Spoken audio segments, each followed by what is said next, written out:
Israel to Africa. May we please get seated.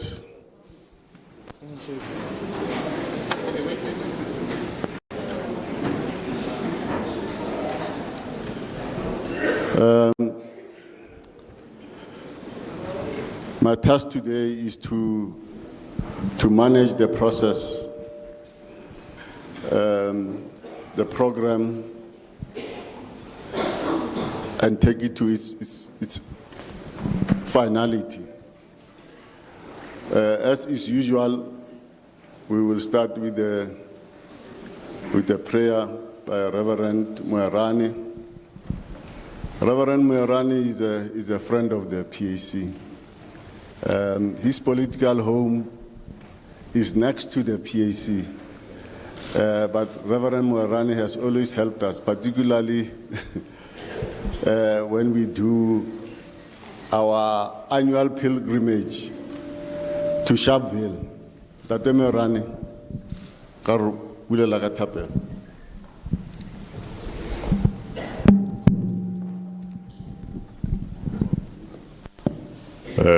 Re a di dumedisa phutego ya modimo.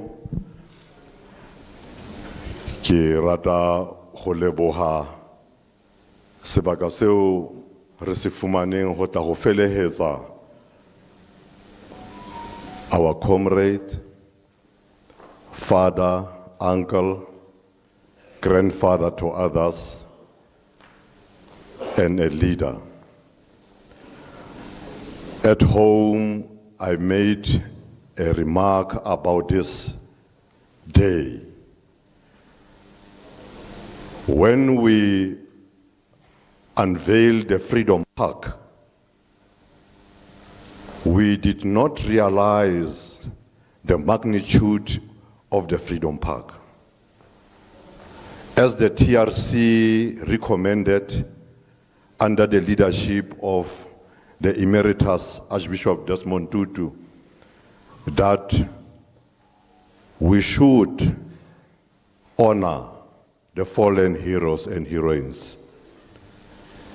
Then Utata Madiba suggested that there should be a park where the nation can assemble to remember. So today we are here to remember, so that we don't falter again and commit the sins of those who persecuted us. When we started the Freedom Park, the late General Moloi, General Masondo, Dr. Wali Sirote, Father Stephen Mbande, Momoruti Mulefetsele, we never thought or one day the remains will come home. It was our wish for the remains should come home.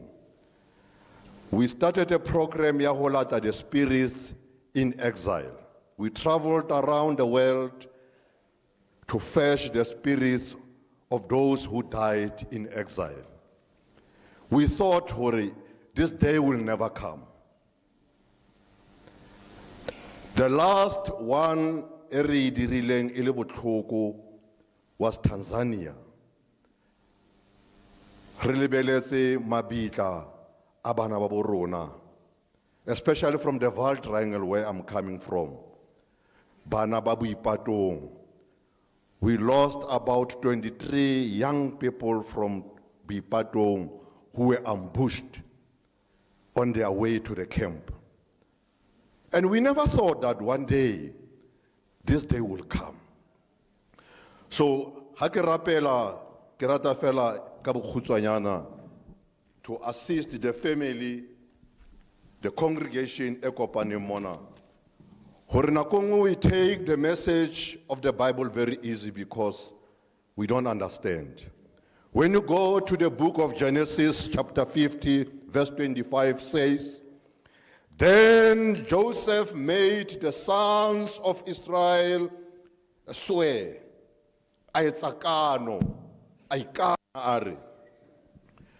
God will surely take care of you, and you shall carry my bones up from here. Armudimu utaetsa hore letsatsi le be teng leo le tlankang masapo aka a khutlele hae. And we never thought hore this day will come. I'm saying this because there's a chaplain who will take over the program. Here, Haria Bukenya Jeremiah iri. At that time, declares the Lord, they will bring out the bones of the king of Judah. And the bones of the inhabitants of Jerusalem from their graves. Least did we know, hore, ka letsatsi le leng go tla tšhekollwa masapo a khutlele hae. Re ne re hopotse hore re tla nne re ye re ba bone ro bona mabitla a bona gante motsotso o tla fihla mo mmuso o tla reng now the time has come re lata masapo a tle hae. And I said koko le lapeng ko Dube, hopefully so, maybe naha ya rona e tla ba le khotso ha masapo a bana ba bo rona a khutlela hae. Hobane in an African tradition re a dumela hore motho ha o se hole le hae la hae wa latua a tliswe hae. We bring you back home. And re ise ka masapo ana ha khutlela hae. Re etsa the ceremonial hore yanong we are reconnecting them le naha ya bo bona ba re tlisitse khotso. The peacelessness in this country ho be le go thola. we should experience peace. Re re meya ya bona e phomole ka kgotso hobane ba boela hae. Ba santsane ba le bangata ke boletsa ke le hae ka re we are left with Angola. And Angola is not going to be easy because most of those who fell in Angola, there were a lot of landmines that need chipelo around there to fight the enemy. And we don't know how landmine might not be able to bring some home. The war was serious in Angola. We know the Battle of Kitokonopal. It was a serious battle. But we are going to try to bring them home, like we have started with these ones. And we really say, may the God of our father, of our ancestors, be with us and the family. Modimo alefe khotso, masapo abolona kiana. Ise hana ko se fihlile Mose ore hanu ke se ke tla ho roha ho ya ho ba haeso. Aye habo ayo kopana le ba habo mo ba robetseng teng. Let us pray. Go modimo ntate modimo mora modimo moya o halalelang re a rapela modimo. Mosebetsi wa mohlanka wa hao ha o tla qala. Hlonlofatsa tshebeletso yena. Moya wa hae modimo wa rona ha re o kopanya le the remains tsa hae re re. Jwale nako e teng ya hore o thole phomolo lefatsheng la haeno ka Kriste morena. Amen. Thank you very much.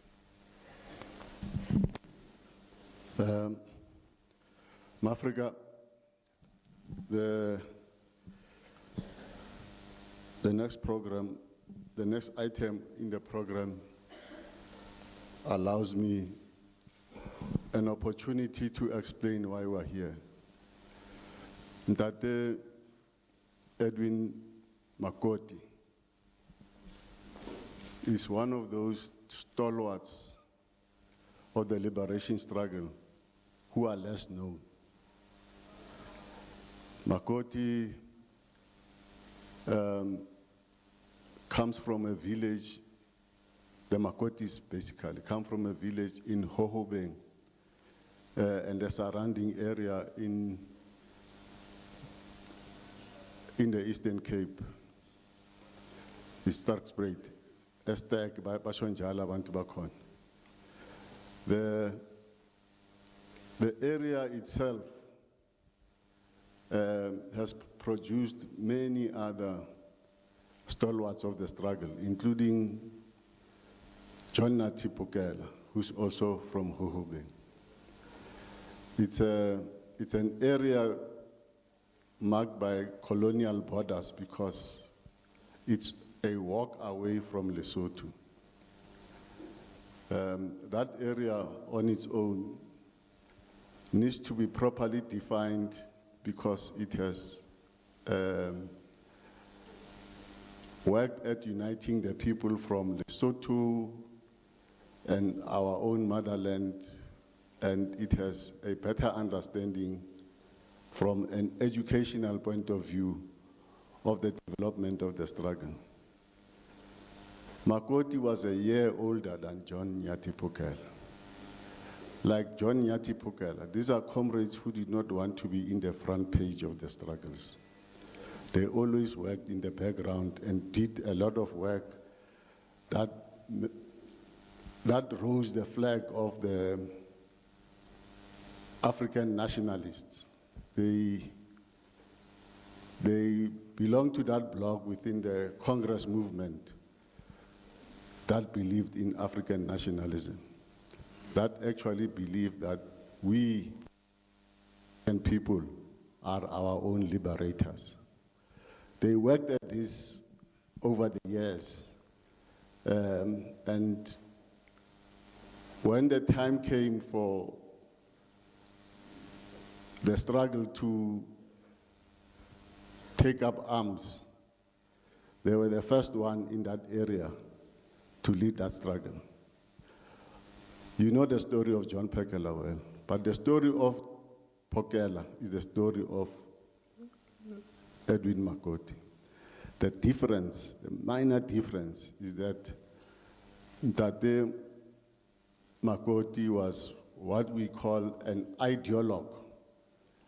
He mastered the political theory of Africanism, linking it up with history, and always advocated facts. I know that we have wonderful speakers who will explain this in detail in their own way, and I don't want to walk on their path because it will be a repetition. But it is important for us to understand that during the period of exile, Makoti worked in the army. He trained and accepted concepts of the classics, including the Mao Zedong thought, and infused that into the theory of war that the Tanzanian People's Liberation Army took. The Tanzanian People's Liberation Army is an outcome of the Porto insurrection. When Porto took up arms, they did not have to go to exile to learn how to fight. They used indigenous methods. And when the PAC decided to organize the guerrilla movement into a strong structure, they took also the theory of guerrilla warfare, or a people's war, that was advanced by Mao Zedong. So he grasped that and he wrote a lot of books and theories around it. I'll leave it there, but what I want to tell the congregation today is that we have a combination of these two generations, Porto and the Tanzanian People's Liberation Army. And I want to identify that properly for you. In 1963, a unit of the Porto leadership was sentenced to life imprisonment. Today we have two of those lifers. One of them, Tate John Nkosi, is here today. He went to prison when he was 18. He was the youngest then. And his colleague, Tate Ike Mtimunya, was a little bit older, but they are here today. Could I ask them to rise up, please?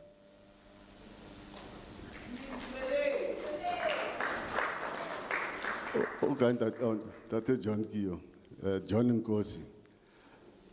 Thank you very much, Comrade Kaleboha.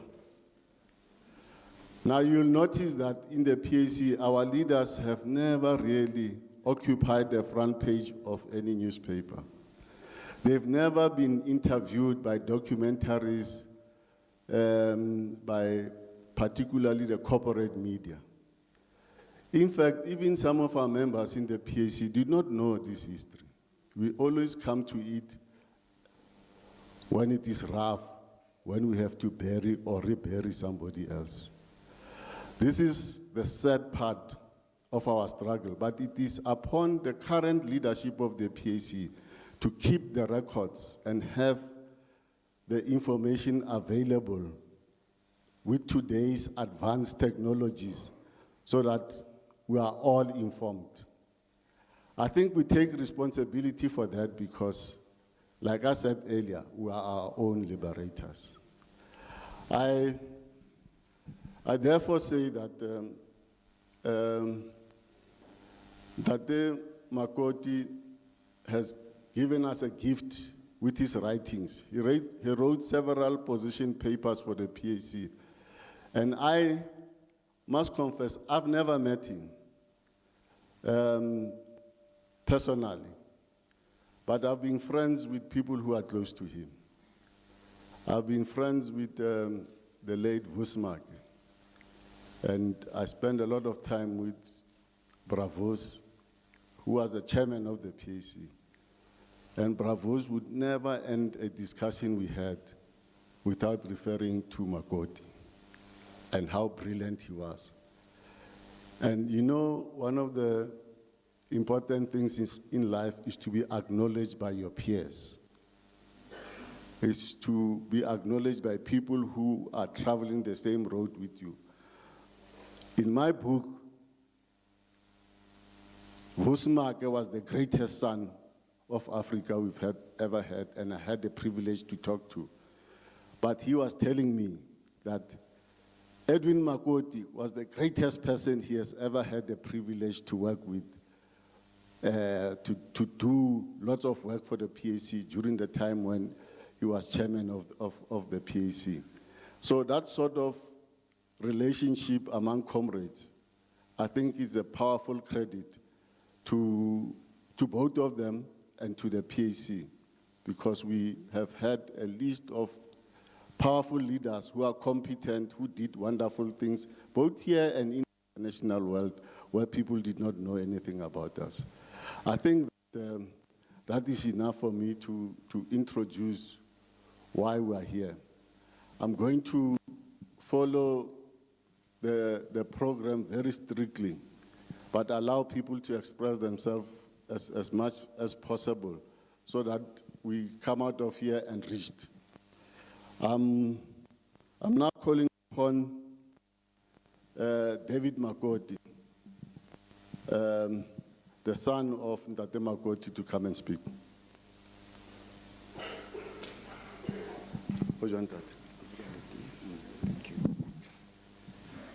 Dumalang batho beso.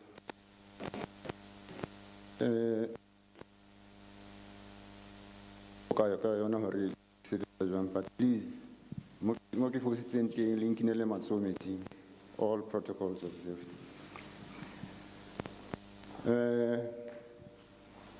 My name is Edwin Letsholo Makoti.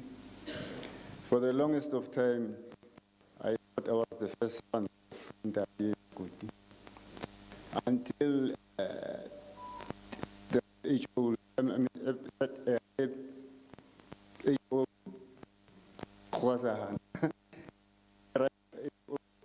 age of 56, a gentleman came to our house, and he introduced himself as Mangoba. And he said, "I am your father."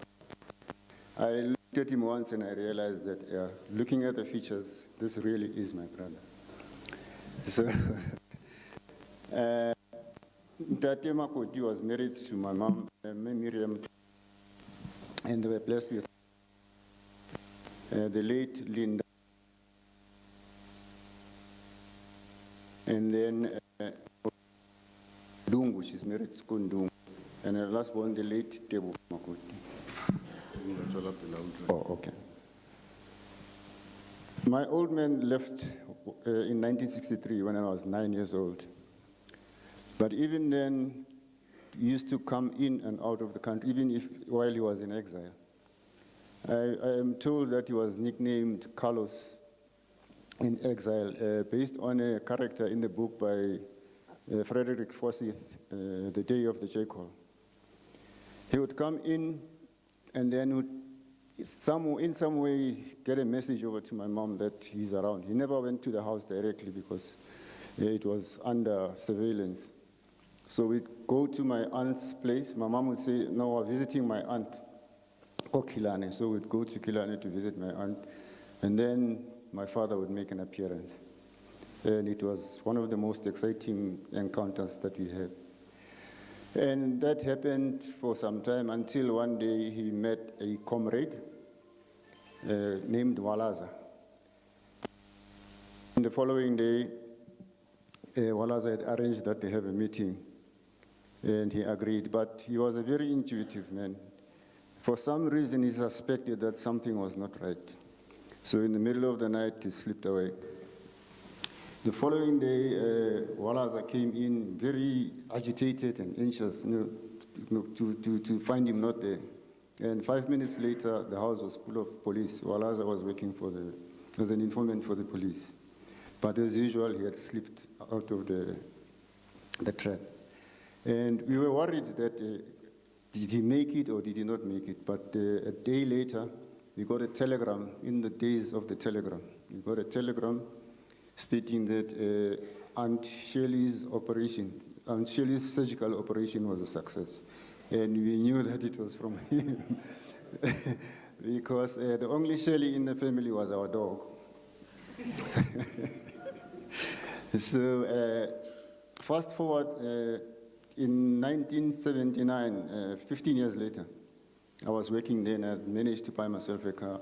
I heard that there was a PAC conference in Gaborone, so I drove to Gaborone and I was able to meet my father there.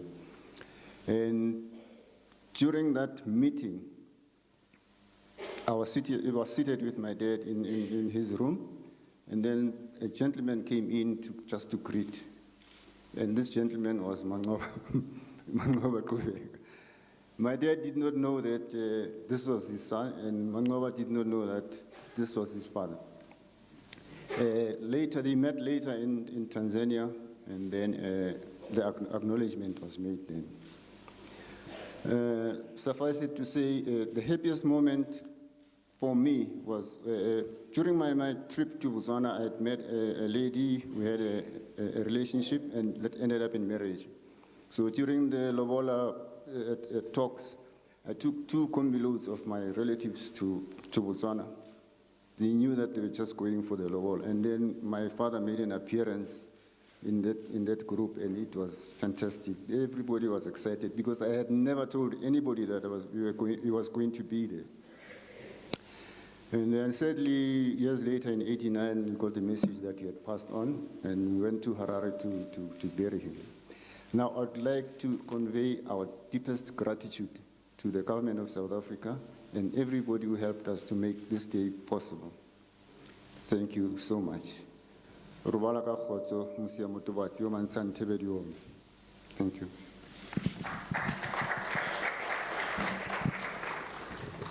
Comrades, I allow you to, if you are able to, Nisha stands the C1.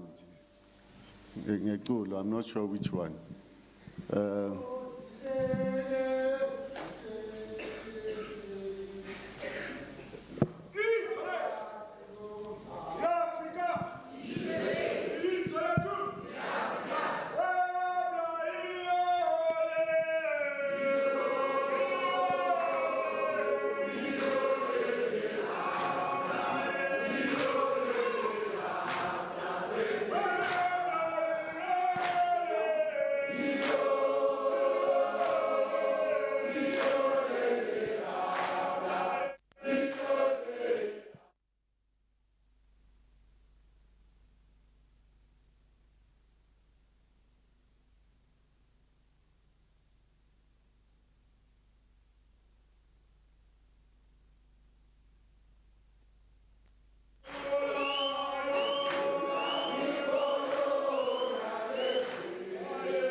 Let me do housekeeping issues.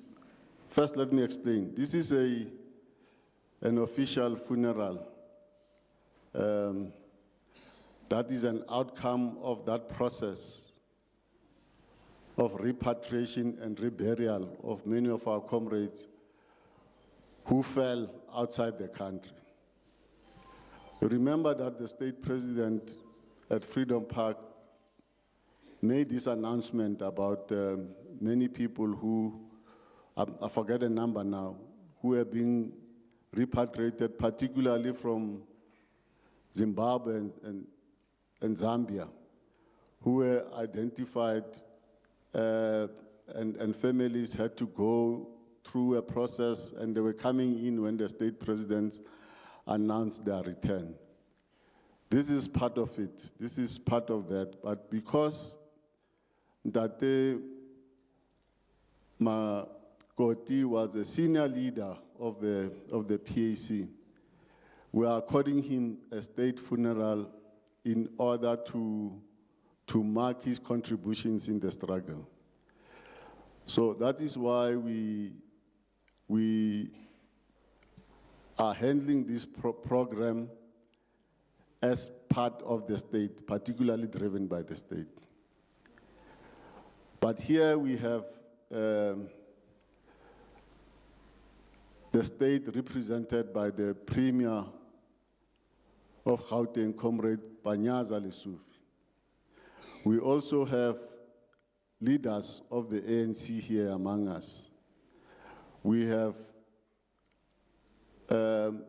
brought in other organizations, including the community of the Khoisan, who are raising specific issues of indigeneity and inclusion as the aboriginals or the aborigines of the Southern African land.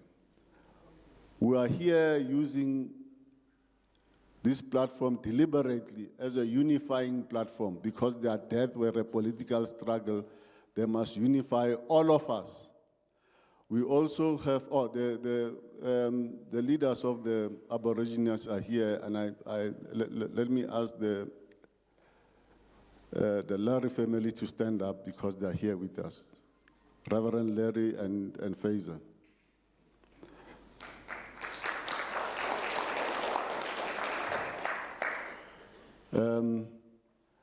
We also have in full force some of the elders of the PAC who have played a leading role over all these years working with the PAC. I will not name them and ask them to stand up because we've already done that symbolically when we asked John Ngosi and Ike Mtimunye to stand up. But we have that whole generation here among us. We have members of the Azanian People's Liberation Army. He was Secretary for Defense at some stage, the J-Call, as they called him. So some of those comrades are here. We have the Azanian People's Liberation Army Military Veterans Association, an association that brings in all these generations into a disciplined structure called APLA MVA. Their leadership is here too. We also have members of AZAPO, the Black Consciousness Movement, who are here to pay their respect as well. They've sent representatives here. I don't see them, but I acknowledge their presence. And for the PAC, we have the structures of the PAC here. Let me start with the wonderful presence of the Africanist women in the PAC belonging to PAO. Viva PAO, viva! Our structure is here. You know, we have always been criticized by other organizations who say, but where are your women? And we tell them, Angaga Boninings. And I know that when we have the leadership of power here, this will roll. We also have, I'm doing it so that the speakers should say protocol observed. We have here a representative of the Government of National Unity, a cabinet member who's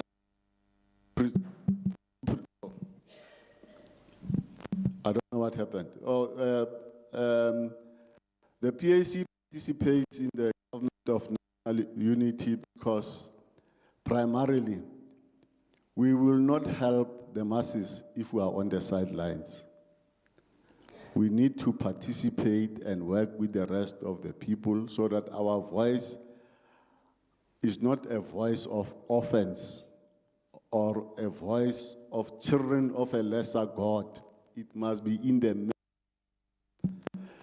that mainstream must also be reflected at the polls. So to do, we have had to, from a strategic political level, reorganize ourselves to be in that pole position. So we are happy and proud to be represented even in cabinet because the politics have changed. I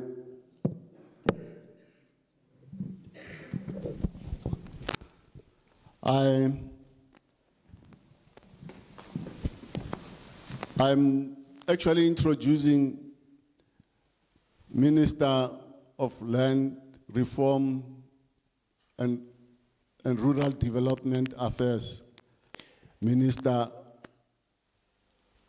Zwane Lenyonzo. This is the first time the PAC has a minister, and we should be proud of it.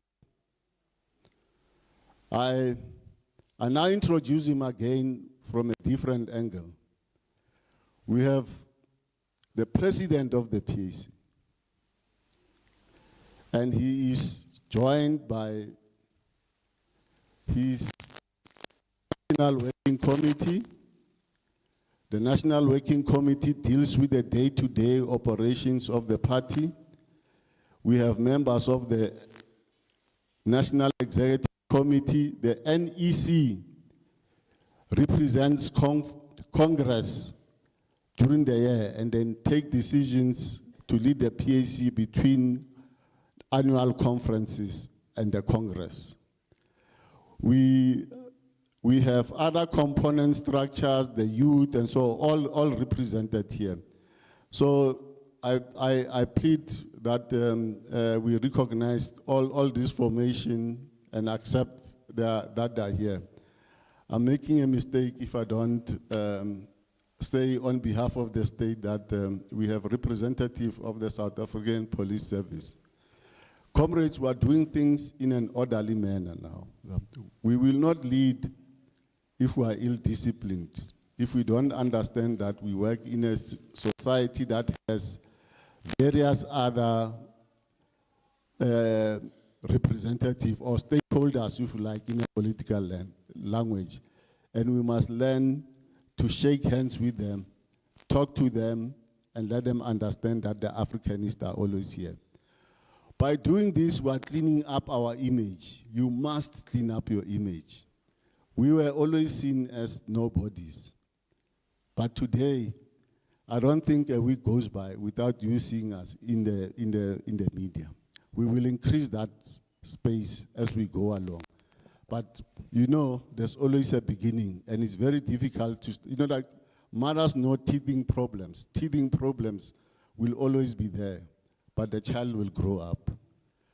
With that housekeeping, I also have to say that you must understand we are at a hallowed place as well. This church, the Anglican Church, was led by Reverend Huddleston in the 50s. This is Sophia Town, an area that fell victim to the Group Areas Act. And in Sophia Town, most of our comrades who lived here and communities who lived here interacted with each other and drove the issue of the struggle in the urban areas very well. That community was very powerful. But when they destroyed Sophia Town, they failed and couldn't destroy the premises we are in today. The church stands erect. It is there to remind us that no matter what happens, that triumph, as they call Sophia Town, is in change. So we are back again to Sophia Town, and we are here to mark respect for that part of our history. Many of our legends come from here. I mean, you know that Hugh Masekela, for instance, was given a trumpet here, you know? And he went on to become an international icon. There are many others, but Ntate Mutupi, who is in his 90s and was chairman of the youth league in this area in the 50s, couldn't come here because of health issues, but he's here with us. And he's very happy that we are in an area that he holds in high regard. There are ablution facilities outside. There are also ablution facilities of the institution here, so we're going to use that. And because it's a state funeral, we're going to hold the program until it comes to an end here. We'll go to West Park Cemetery, which is 2 kilometers away from here, and then we'll come back here for finalization of issues. I hope we are understood. I meant to tell you how it works and so that everybody is comfortable. Now, comrades, I'm going to call upon the next speaker and ask them to say their say. Our next speaker is a very good comrade, and I'm not going to introduce him other than just to give his name.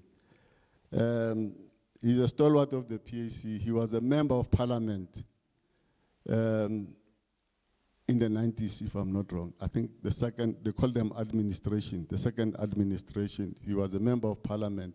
He's also a former Secretary General of the PAC. I think that Mike Mwendani often reminds me that I'm his protege. I don't refuse. I'm a child of the village. Everybody has taken care of me, and we've known each other for many years.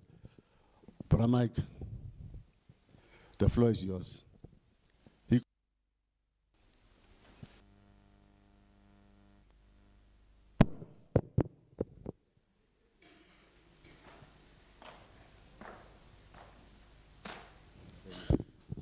Yeah, feeling I'm slow.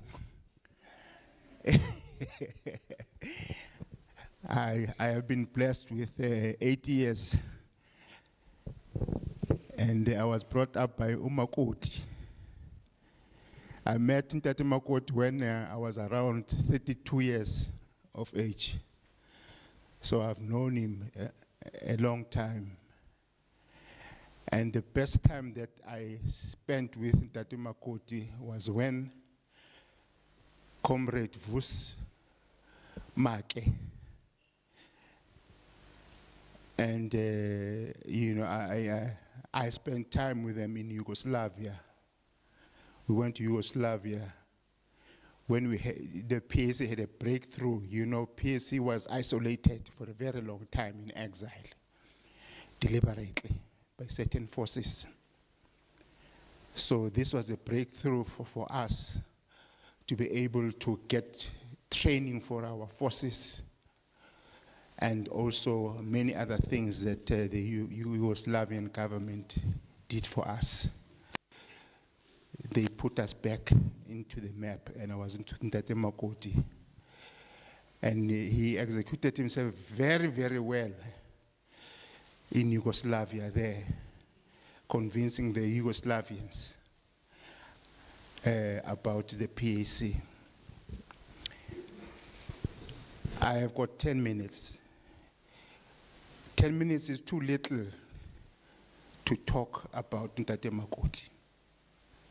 Ntate Makoti has a very, very rich and sterling history. And all I want to say about Ntate Makoti is that many things are going to be said about him here today. And we are not talking to him when we talk here. I want everybody to listen very, very carefully to what is going to be said about Ntate Makoti. Because Ntate Makoti is a gift to us. Those people who spend time with Ntate Makoti had a gift. And that gift has got to be spread and understood by many other people. So whatever is going to be said here about Ntate Makoti, we must look at what is said and listen to what is being said about him, so that we can integrate those attributes that are going to be shared here into ourselves and live like Ntate Makoti, because Ntate Makoti lived a very good life, an exemplary life. So that exemplary life is for us to emulate ukuthi ngifuna nami ukuthi ngifane noNtate Makoti. So we are going to listen here so that we can emulate in our lives Untate Makoti, because he was a great man, an intellectual of note. Untate Makoti joined the PAC, a great organization, I must say. And some of the things that I'm going to say about the PAC today, very, very few people know about them, even PAC members. We must know that Untate Makoti joined the PAC, the organization that came up with the name non-racialism. Non-racialism, nobody knew about non-racialism before 1959. Nobody. And the PAC brought that one up. That's the organization that Makoti joined. Before then, the word multiracialism was used. But Untate Makoti is one of the people who said that multiracialism is racialism multiplied. So we don't talk in the PAC about multiracialism, we talk about non-racialism, which we don't recognize race. Untate Makoti believed, like all PAC people do, there is only one race in this world, and that is the human race.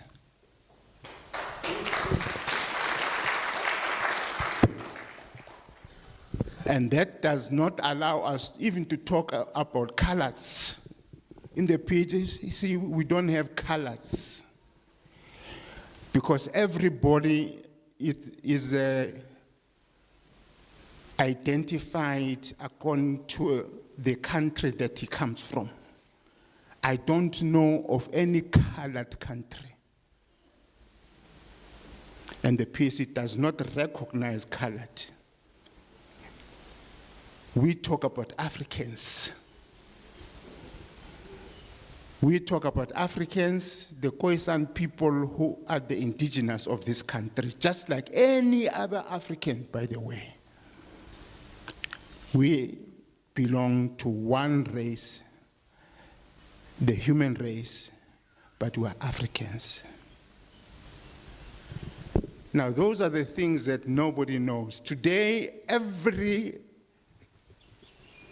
organization in this country talks about non-racialism, and nobody knows that that comes from the PAC. You can check the Oxford Dictionary, it is never there. It was never there, that word. And it was brought about by the PAC. Now, Untate Makoti believed in Pan-Africanism, the unity of all African people in this world. And the PAC is the organization that brought about Pan-Africanism. But every organization today in this country talks about Pan-Africanism. They're all Pan-Africanists now. And that is because of the PAC. So I think these things must be said, especially at this time. So when you say Pan-Africanism, you know that you're quoting the PAC. That is why the PAC will live forever. No matter what problems it has, because we know where these problems come from. And the PAC will be the last organization standing at the end of the day.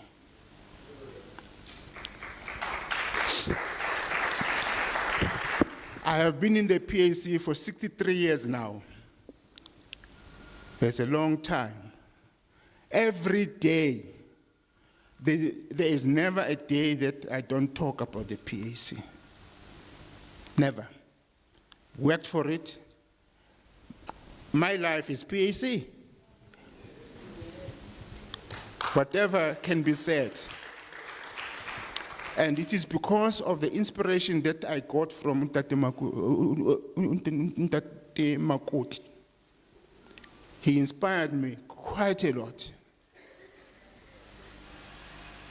And I want to mention the attributes that Ntate Makoti had, which we must emulate. I want to be like Ntate Makoti. And we must also desire to be like Ntate Makoti, because the attributes that he had were the attributes that are born of the principles of life. Ntate Makoti, number one, had integrity. If you don't have integrity, awuna ubuntu. Ubuntu lobo. Integrity. And integrity simply means what I think, what I say, and what I do are all integrated into one thing. That is what integrity is. That integration gives us the word integrity. Because these three things that I've just mentioned, my ideas, my speech, and my actions are integrated into that. Ntate Makoti also had compassion, which is an attribute that is very, very, very lacking in this country today among the leadership. He had compassion. Uzwela abanye abantu. Ukucabangela abanye abantu. Kunahanela abantu babanga. So he had compassion. Ntate Makoti was a very humble person. Ubengenzi umsindo about himself or anything. Ntate Makoti had a humility. He was very humble. And that we don't have quite a lot of in this country today. Our leaders are not humble at all. They think only about themselves instead of thinking about the people. Ntate Makoti had a sense of knowledge. You must be knowledgeable. That is why in the PAC we think that, or we hold on to the principle that not to read, not to look for information and inform yourself about the world is a crime. That is the organization that Ntate Makoti embraced. Now, when you look at these attributes, you want to know where do they come from, where are they going to, and then when you think about them, what are you saying, what are you talking about? All of them, these attributes, mean love. They're all integrated into the word love.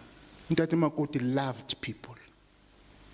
He loved his people so much that he spent time working for his people here in this country. He spent time working for his people in exile. And Ntate Makoti taught me that kind of love for my people. That is why I'm very, very proud to be representing him here and talking to him. on this last day, that we know that now he's going to rest in his grave.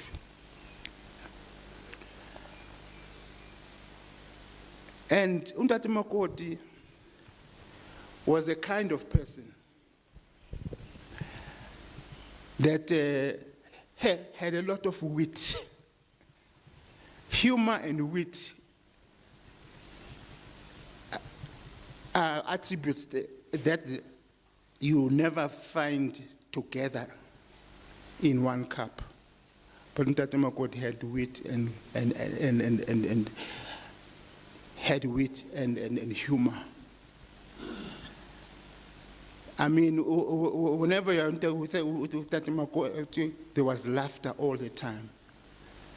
And there was inspiration and wisdom from his wit. This is the kind of person that we are focusing on today. Untate Makoti would actually say to you that he used to say, he used to say Ntate all the time, Ntate.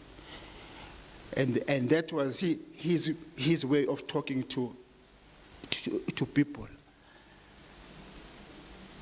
So without these attributes, therefore, whenever you relate to other people, you relate to other people with integrity, compassion, humility, and a sense of knowledge, wanting to know more about these people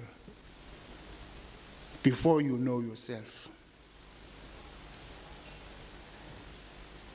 And this can be used at any level of life, in the family, at work, and wherever there are other human beings.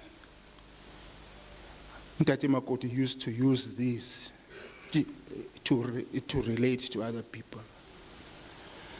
So that's all I wanted to say really, which is the most important thing, that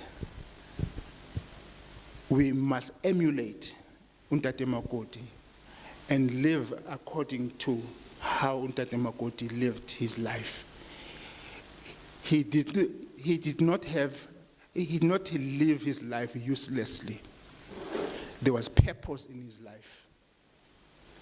He had a purpose, and he lived according to that purpose all the time. I've never seen Untate Makoti angry with anybody. Not once, and I've lived with him a very, very long time, as it is obvious. And I've never seen him having a quarrel or any kind of conflict with anybody. So Untate Makoti, we say to you, farewell. Usibulisele ko Sobukwe. Usibulisele ko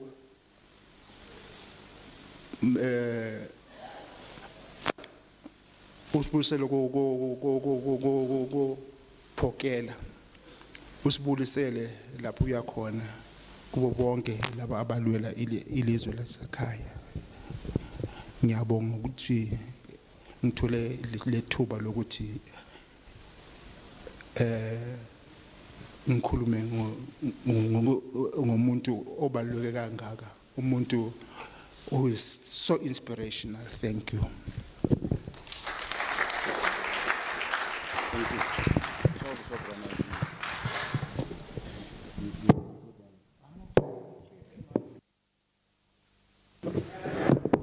Africa, our comrades, I'll also allow you just stanza nje. Into lama gwiji angazi ukuthi stanza siphelela kuphi, but shine stanza siyi-1.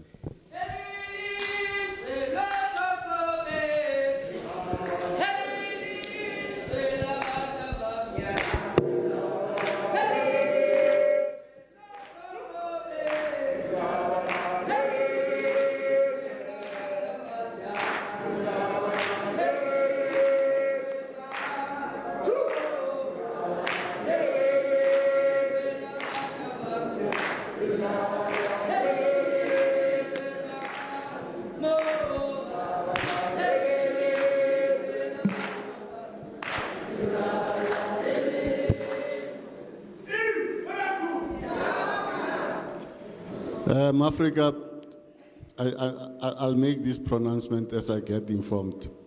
We also have in our midst Comrade Cunningham Nukana. He's one of the greatest comrades around.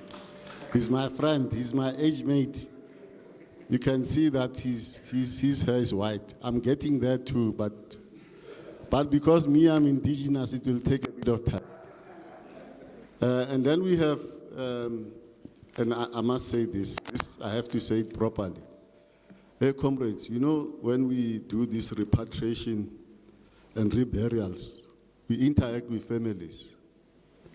It's not an easy exercise to reconnect people with their loved ones, with families. Some people in the families do not even know their family members who died in exile. So we're dealing with a very traumatic experience in handling these issues. And in this whole process, especially the repatriation and reburial process, we are led by Comrade Ntombi Mekwe. She's doing sterling work, very wonderful work, and I'm very proud that we have women, Abo Mama Betu, who are engaged in these issues, and they do it with, as Brahmaik says, with compassion, with humility, with integrity, so that everybody in that process have their head, because it's hurting to do this, attended to in such a way that they are consoled. They understand that it belongs to the community. Comrade Ntombi Mekwe is also in the legislature of Gauteng as speaker. So we are well represented as far as that is concerned. Mafrika, you may not know her, so I'll ask her to stand.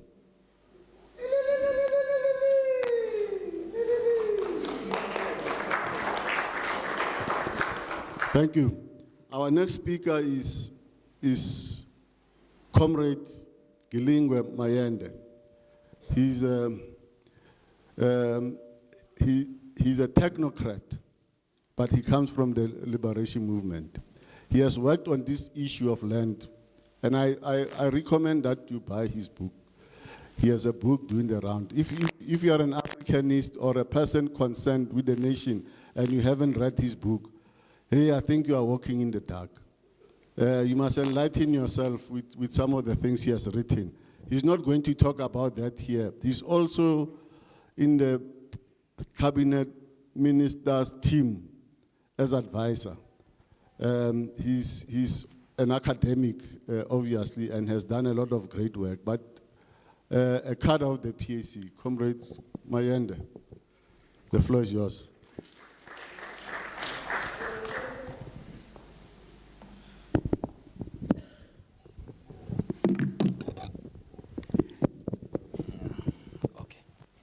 Thank you very much, Program Director, Comrade Jackie Siroke. Let me greet everyone and say, izwe lethu, i-Afrika, inkululeko.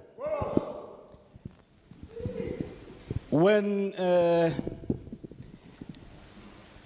Comrade Manqoba Qhubeka Makoti. I'm saying Manqoba because that is how we knew him in exile. It's only now that we know that it's actually Manqoba or Manqoba.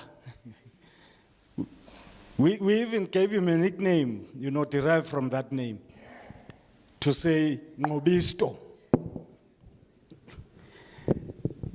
When Comrade Ngobisto said to me, hey, I would like you to say a few words about Ndate on the occasion of his reburial. I was awestruck, and a shiver went down my spine, because I thought, what is it that I can say about such a great stalwart? As we have heard,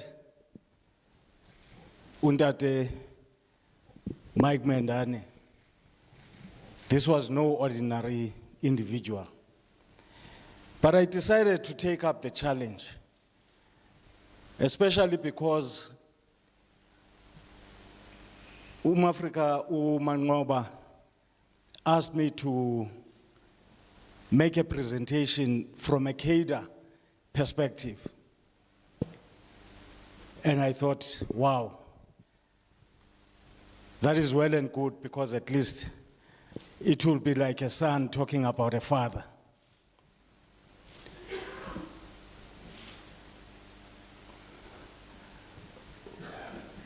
So I took up the challenge.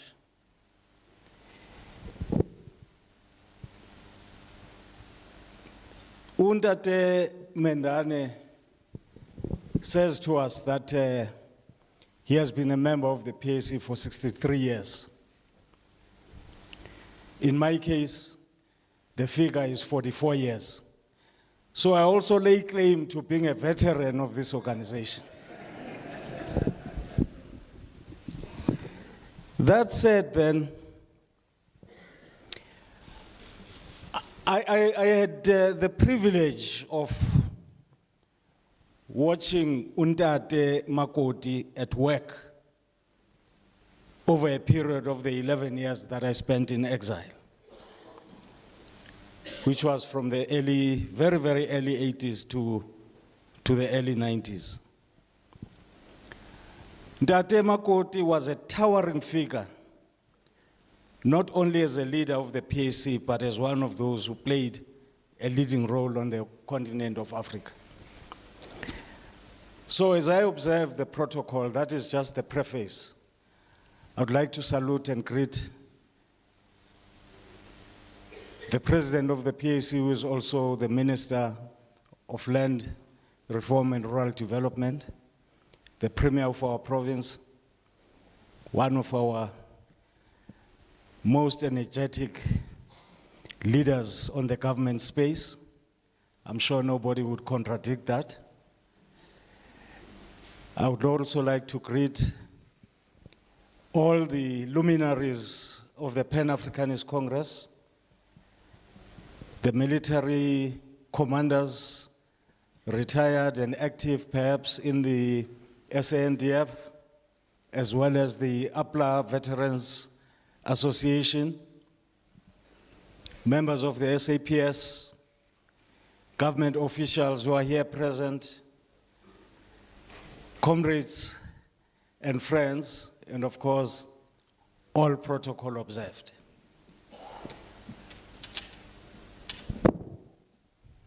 Hey. As I had said, Undate Makoti, I'll explain why also I'm not saying comrade, I'm saying Ndate, in reference to Ndate Makoti. He was a towering figure, not only as a leader of the PAC, but as one of those who played a leading role on the continent of Africa. My first impression of him before I met him personally was when I engaged with his many writings. At that time, I had left university without completing my degree. There had been a very big strike at Fort Hare in 1980. And many of us, some of those are amongst us here, like I see Comrade Kalpile Sizani, and I see also Comrade Cunningham Mugana. I remember he led a unit there called the military wing. I don't know what that meant at that time, because we did not have guns or anything. But we would march and do all sorts of things and say salute and all that, and he was the commander. So the first interaction that I had with Ndate Makoti was with his writings. Indeed, at that time, engagement with Ndate Makoti's writings was compulsory reading for all cadres of the PAC. I say compulsory not because anyone was forced to read his works, but because doing so was an integral part of the process of socialization into becoming a cadre of the organization. You just could not go through a process of being introduced into cadreship of the PAC without going through the works, the articles, the documents, the books that Ndate Makoti had written.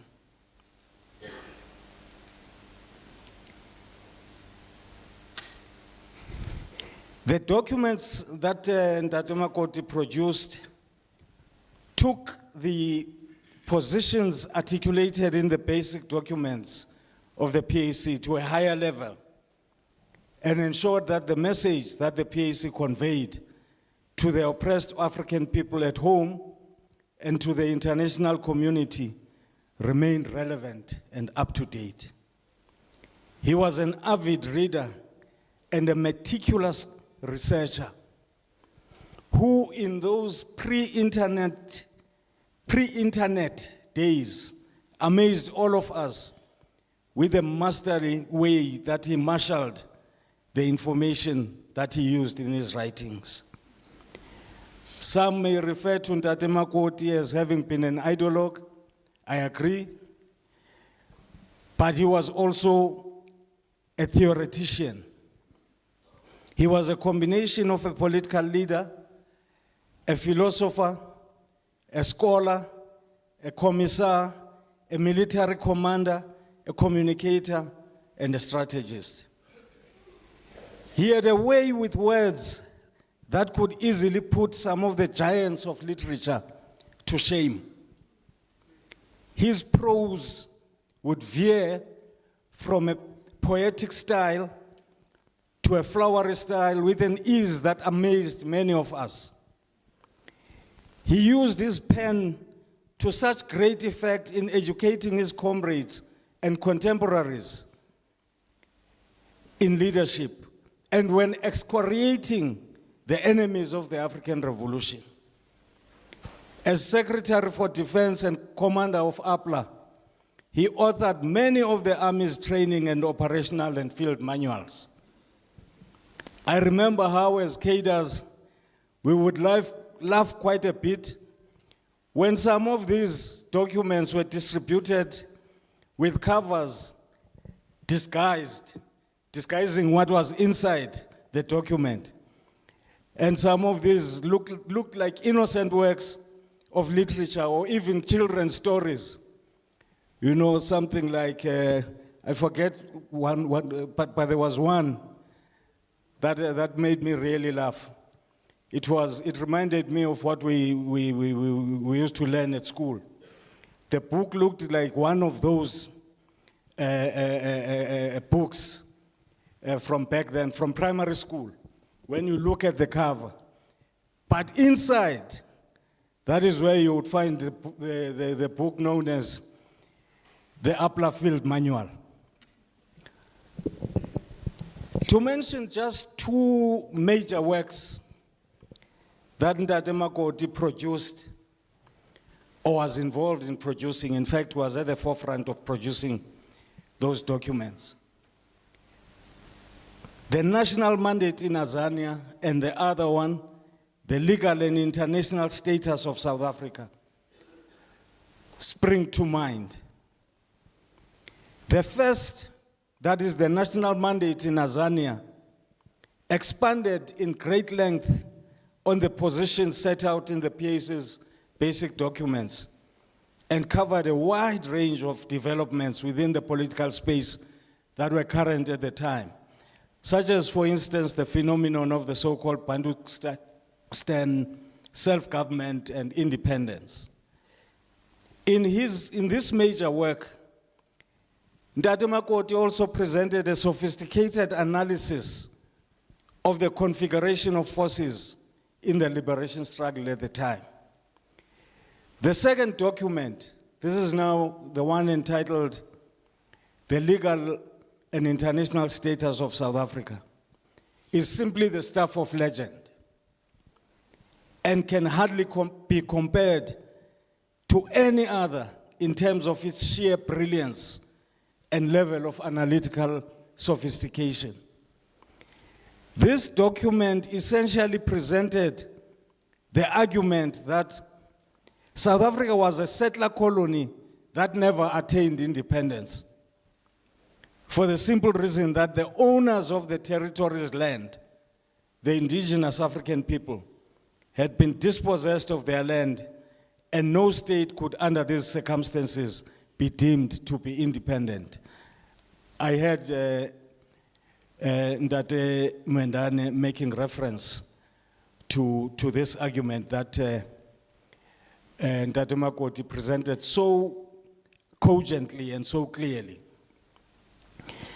The message conveyed in this document was so powerful and irrefutable that it was adopted by the OAU meetings of heads of state and government that sat in Kampala, Uganda in July 1975. As has been said, also I've seen in his obituary, the argument articulated in this book, in this document, was part of the reason why South Africa, racist settler colonial South Africa, was expelled from the United Nations. That is why I'm saying it is the stuff of legend, and it was so powerful. As the editor of the PAC's journal, Azania News, during the time when he also served on the Central Committee of the External Mission as the Secretary for Publicity and Information, Ndate Makoti made an immense contribution towards heightening the level of political consciousness of the people inside South Africa, especially the youth.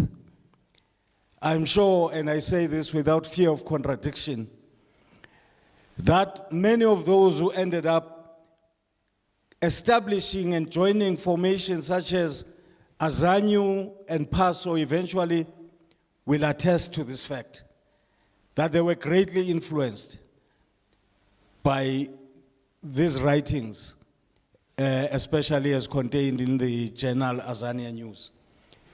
Program director, I could go on and on, but I do not wish to do that. There's so much I can say about Ndate Makoti.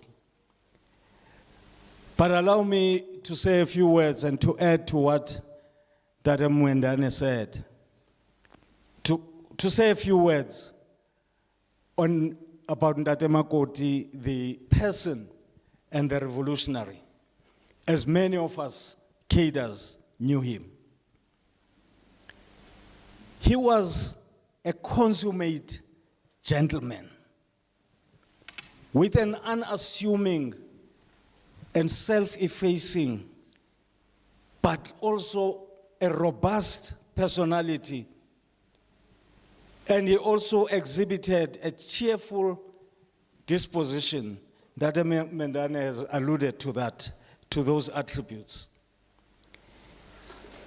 And indeed, I agree, Ndate Mwendane, he was an epitome of humility to a fault. He had a razor-sharp intellect and a dynamic sense of humor that was laced with a lot of sarcasm.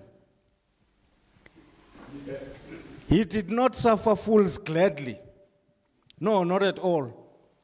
And one would sometimes get a sense that he was not particularly patient with slow learners.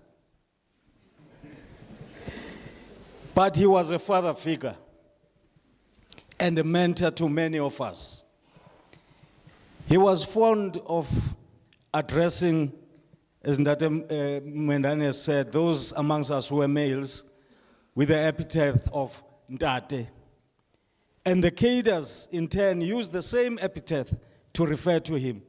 Hence, for some of us, it came more naturally to call him Ndate Makoti instead of the usual comrade Africa.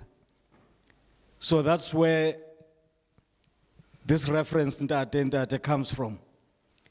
We called him Tate and he called us Ntate. As has been said, he lived a simple life, and like most intellectuals, he enjoyed the solitude of the room in which he worked for many hours on end until the wee hours of the morning. Legend has it in the PAC that quite often someone would be sent to go and check if he was still okay, because the light was still on, but it was 4 a.m., and he had started working maybe at 6 p.m. the previous evening. He would just go on, and that is how many of these great works emerged. Legend also has it that from those who attended high-level meetings with Tate Makoti, that he was also an excellent debater who presented his arguments assiduously and quite often combatively. Program director, as I conclude, I was deeply hurt by the fact that when Tate Makoti passed on in 1989 in Harare, I was unable to attend his funeral. So I must say that I'm extremely elated and grateful, and I must add my own words of gratitude to the government of our country for the work that they have done in assisting to bring back Tate Makoti's remains.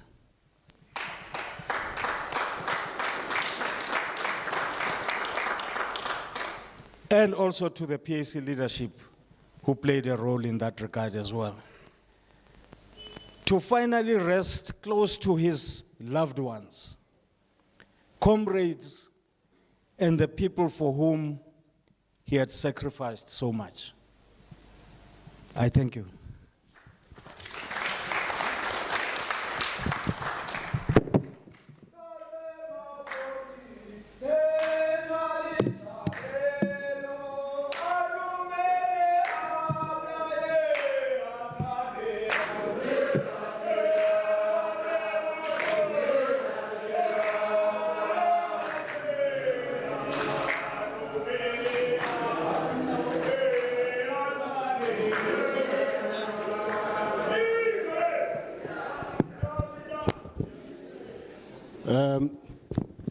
We'll move ahead with the program. I don't want us to be pressed for time. Some of these contributions are good, but we ask the speakers not to exceed the time allocated. Our next item are the grandchildren, represented by the grandson Karabo Skenjan.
Hi, my name is Karabo, one of his grandchildren.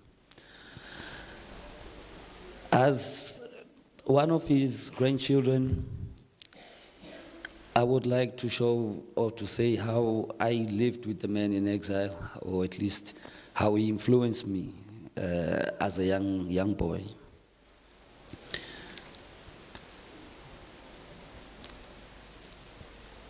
Today we honor the memory and his immense. Today we honor his memory and his immense contribution to our nation's liberation. Many will speak of his unwavering commitment to the Pan-African Nationalist Congress, his tireless efforts and his sacrifices for a free South Africa. These are truths I witnessed firsthand as a young man. While the struggle for liberation often kept him occupied with meetings and discussions, I cherished the quieter moments and the time we shared. In these moments, I saw the man behind the movement, a kind, thoughtful grandfather who always made time for me, his grandson, even amidst the weighty responsibilities that he carried. One of the most enduring images I have of my grandfather is of him surrounded by books and papers. He was a voracious reader and a dedicated writer. I often saw him reading or writing hunched over his desk late into the night. As a child, I might not have fully grasped his sacrifice or his significance of his work, but I understood his deep engagement and the engagement with his ideas, his constant pursuit of knowledge and the commitment to articulating his thoughts and his beliefs. This dedication and learning and expression was a powerful example for me, and I'm sure to many people within the PAC movement. While he was deeply involved in the political struggle, he always found a way to connect with me on a personal level. He taught me the value of knowledge. He showed me the importance of education. These lessons, learned in the backdrop of exile, have stayed with me throughout my life. My grandfather was a man of immense conviction and unwavering dedication to the liberation of our country. But to me, and of course other grandchildren, he was also the loving grandfather.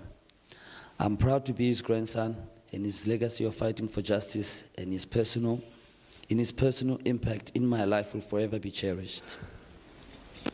Although he's no longer with us in person, his spirit lives on in the nation he fought for and the hearts of those who loved him. May his memory and be a constant source of strength and inspiration for us all. Thank you. Israel too? Africa?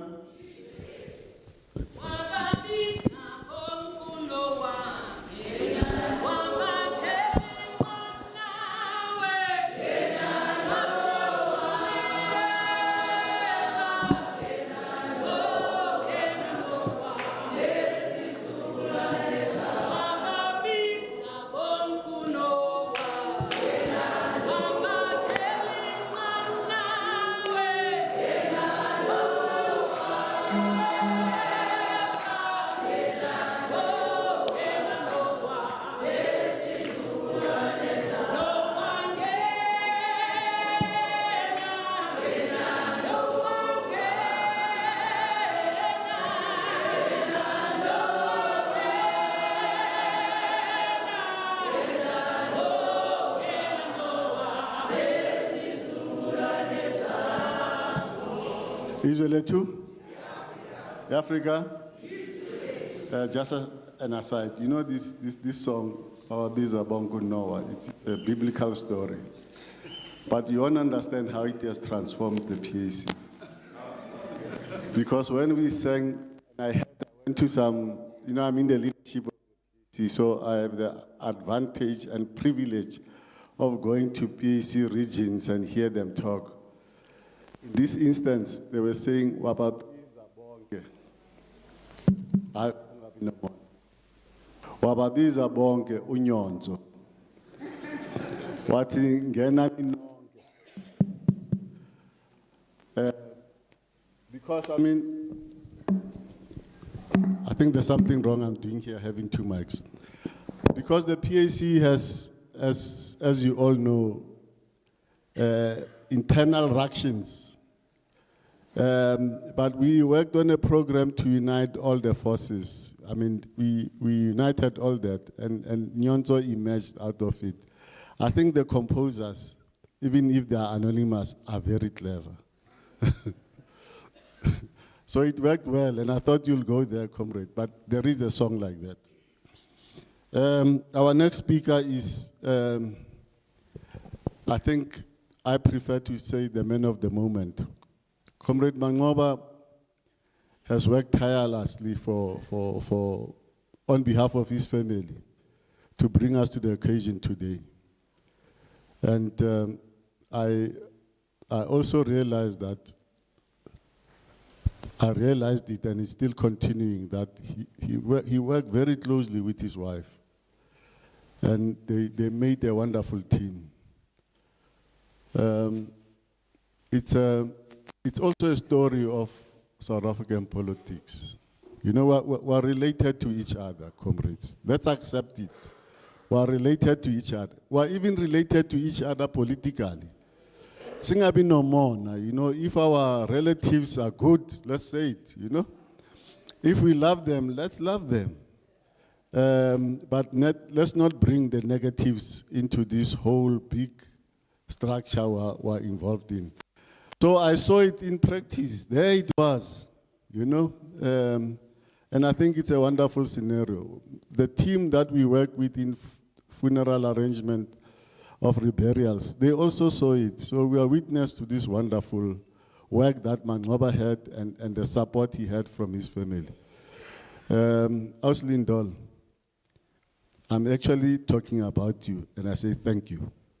You know, in our lives, man, we fail to say simple things like thank you. You know, it's a simple thing, but we must say it from the heart, and we must say it sincerely. And I'm trying to say that now, Comrade Mangoba. You'll have to understand. Behind you, as you speak here, is a powerful woman.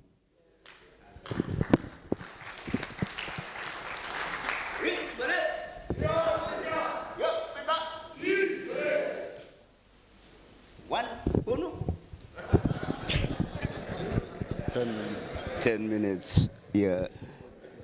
Oh, okay.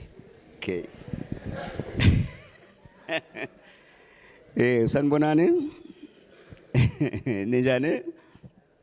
Yeah, I'm not going to speak actually for a very long time, you know, and because I will spoil, you know, what already has been said, you know, Ngama Africa, you know. I'll just talk about not Untate as such, but what I would say is the first thing I want to do is to thank the committee, you know, that helped us organize, you know, this occasion. Also, I would love to thank, you know, the Office of the Premier for working very closely, you know, with our family, you know, and I will thank the government, you know, for having got into, you know, this process of bringing our heroes, you know, back home. I want to thank also the governments, you know, of Zambia and Zimbabwe, you know, and we will go on and thank Tanzania and all those countries, you know, that gave us sanctuary, you know, while we were in our struggle for national liberation, you know, in Tanzania. Aukerila, Aukerila izamtanam tam kerila ikerila ne aukerila izamtanam aukerila aukerila aukerila aukerila. We shall not mourn the dead. We shall not mourn the dead. I shall not speak of those who died during the struggle. We shall not lay flowers nor shed tears, because the liberation of our country calls for blood, and the blood of her finest sons. We shall let children play with their wooden rifles on the earth that covers you, comrades, and follow the path, to the fields, where you grew maize, and tomato, because the liberation of our country calls for blood. We shall let feet hardened by harsh walking walk on the fields where you grow maize and cassava, because the liberation of our country calls for blood, and the blood of her finest sons. We shall let the rain fall. We shall let the wind blow on the earth that covers you, comrade, because the liberation of our country calls for blood, and the blood of her finest sons. We shall yell your cry, your last cry, that echoed in the minds of those who thought they have killed you. Your cry, your last cry, your cry when you yelled and said, Isolate Africa. Utata, sorry, I just want to make one quote from Utata. When basically he was writing a foreword, of the PAC basic documents in 1968. That was a second edition. What he wrote, we have run out of patience. We must fight to restore our usurped land.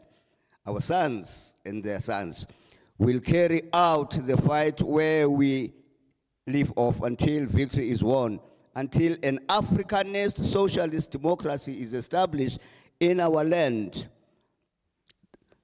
Isolate.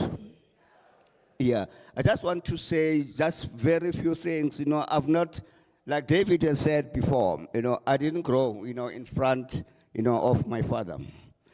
When I spend a lot of time in Botswana, and comrades, cadres will come and say, hey man, if I don't yes. Then I would wonder,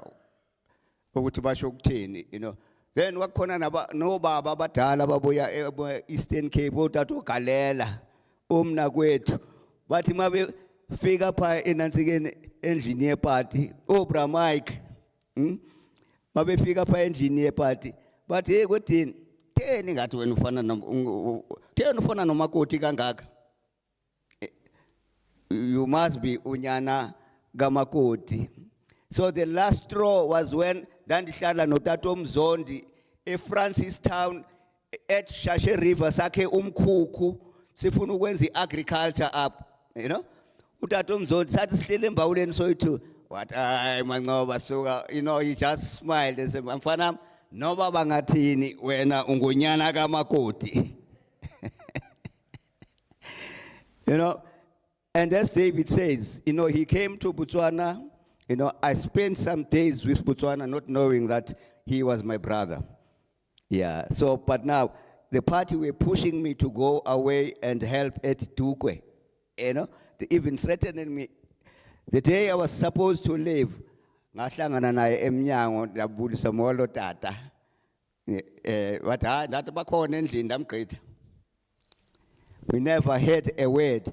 It was only when I was expelled by the government, Botswana, when they found, a cache of arms, Elobatse, and because I was doing protocol work at the time, I was one of the people who were arrested, and then immediately I got into a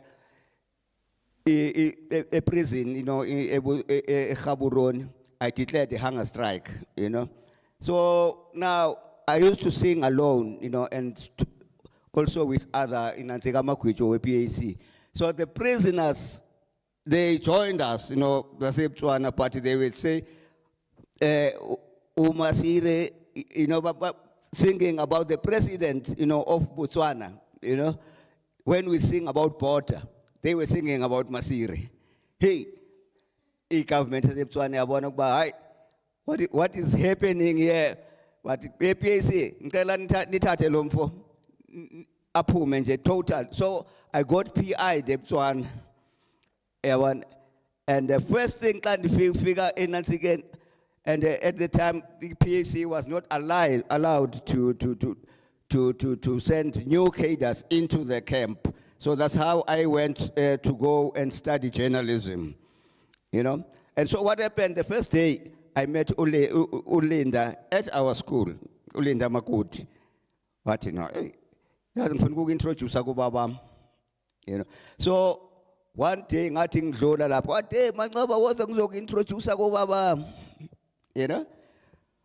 Then I went, and this is how, what it, Umbano and again, the time Umbango but Quebec, Ungumtanaka Beatrice. Just like that. My mother is Beatrice, but Ungumtanaga Beatrice. And that, what, intos Manu Wednesday. He never said any other thing. He just said, intos Manu Wednesday. 2 days after, unfortunately, he was also PI'd, from Tanzania because of inner party contradictions, inner party fact, this thing. Yeah, Pekelezi. What gay party time quarter? What quarter in a second government as a Botswana? What was his kebenga? But I'm very happy over in that central committee, Abubra Mike, they walked out, not agreeing with that expulsion. 2 years later,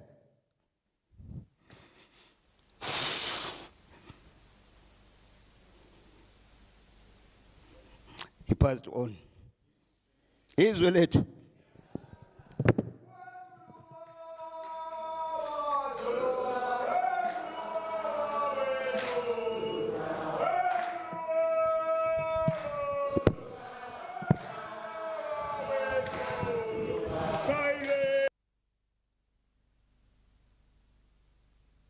Izwe lethu sayilwele yazanea salilwela izwe lethu wezuluwa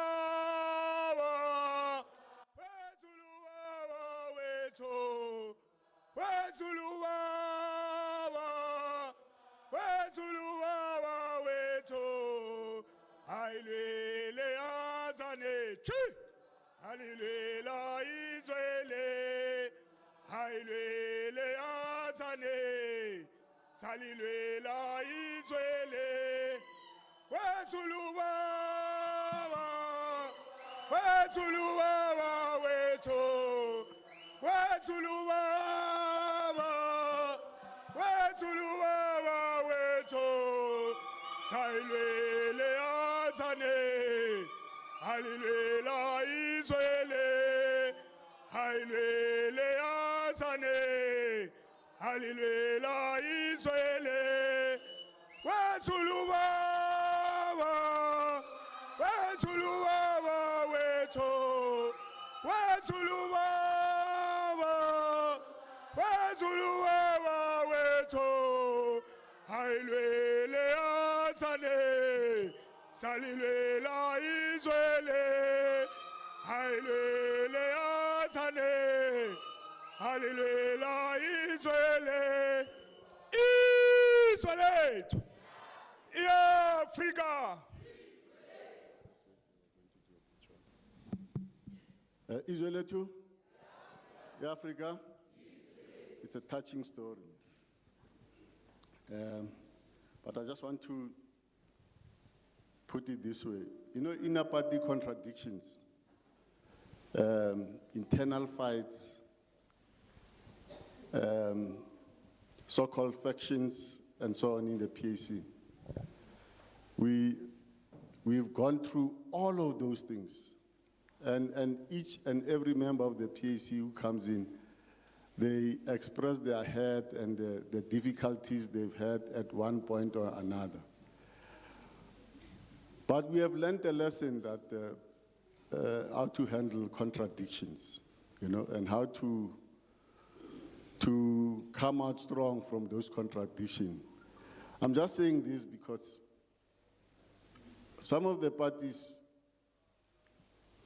outside the PAC are going through this, and it's a tough thing, this thing, the inner contradiction. But we could wait. And some of them, we really say, don't go that route. As if there's a closer thing, the crab. Yeah. It but you're not here, but Rona were experienced, and we know that it is mostly the decision making that takes place at a crucial time. You make one wrong decision, you've messed up altogether. And it will be very difficult to repair that wrong decision. Nisbona sin Jesse maneba. But here you are still here. I still have to find any PAC leader who has not been expelled in the PAC. And they came back. I still have to see that. I mean, I'm also one of those, but because we are committed to this thing, Ntate Makoti taught us one thing, that we don't rally around an individual. We rally around a cause, not around an individual. And the PAC says we join as individuals, not as groups. Because if you get into groupthink, you're going to make all these mistakes. And whilst we hero worship Sobukwe, it's better now because it's no more. But we don't hero worship an individual. We worship ideas.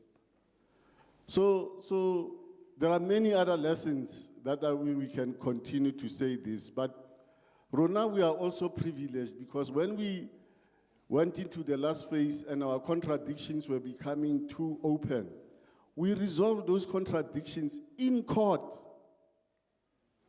And we used that disadvantage of a third party to resolve our problems. And I can tell you now, whilst anything has its remnants, you know that.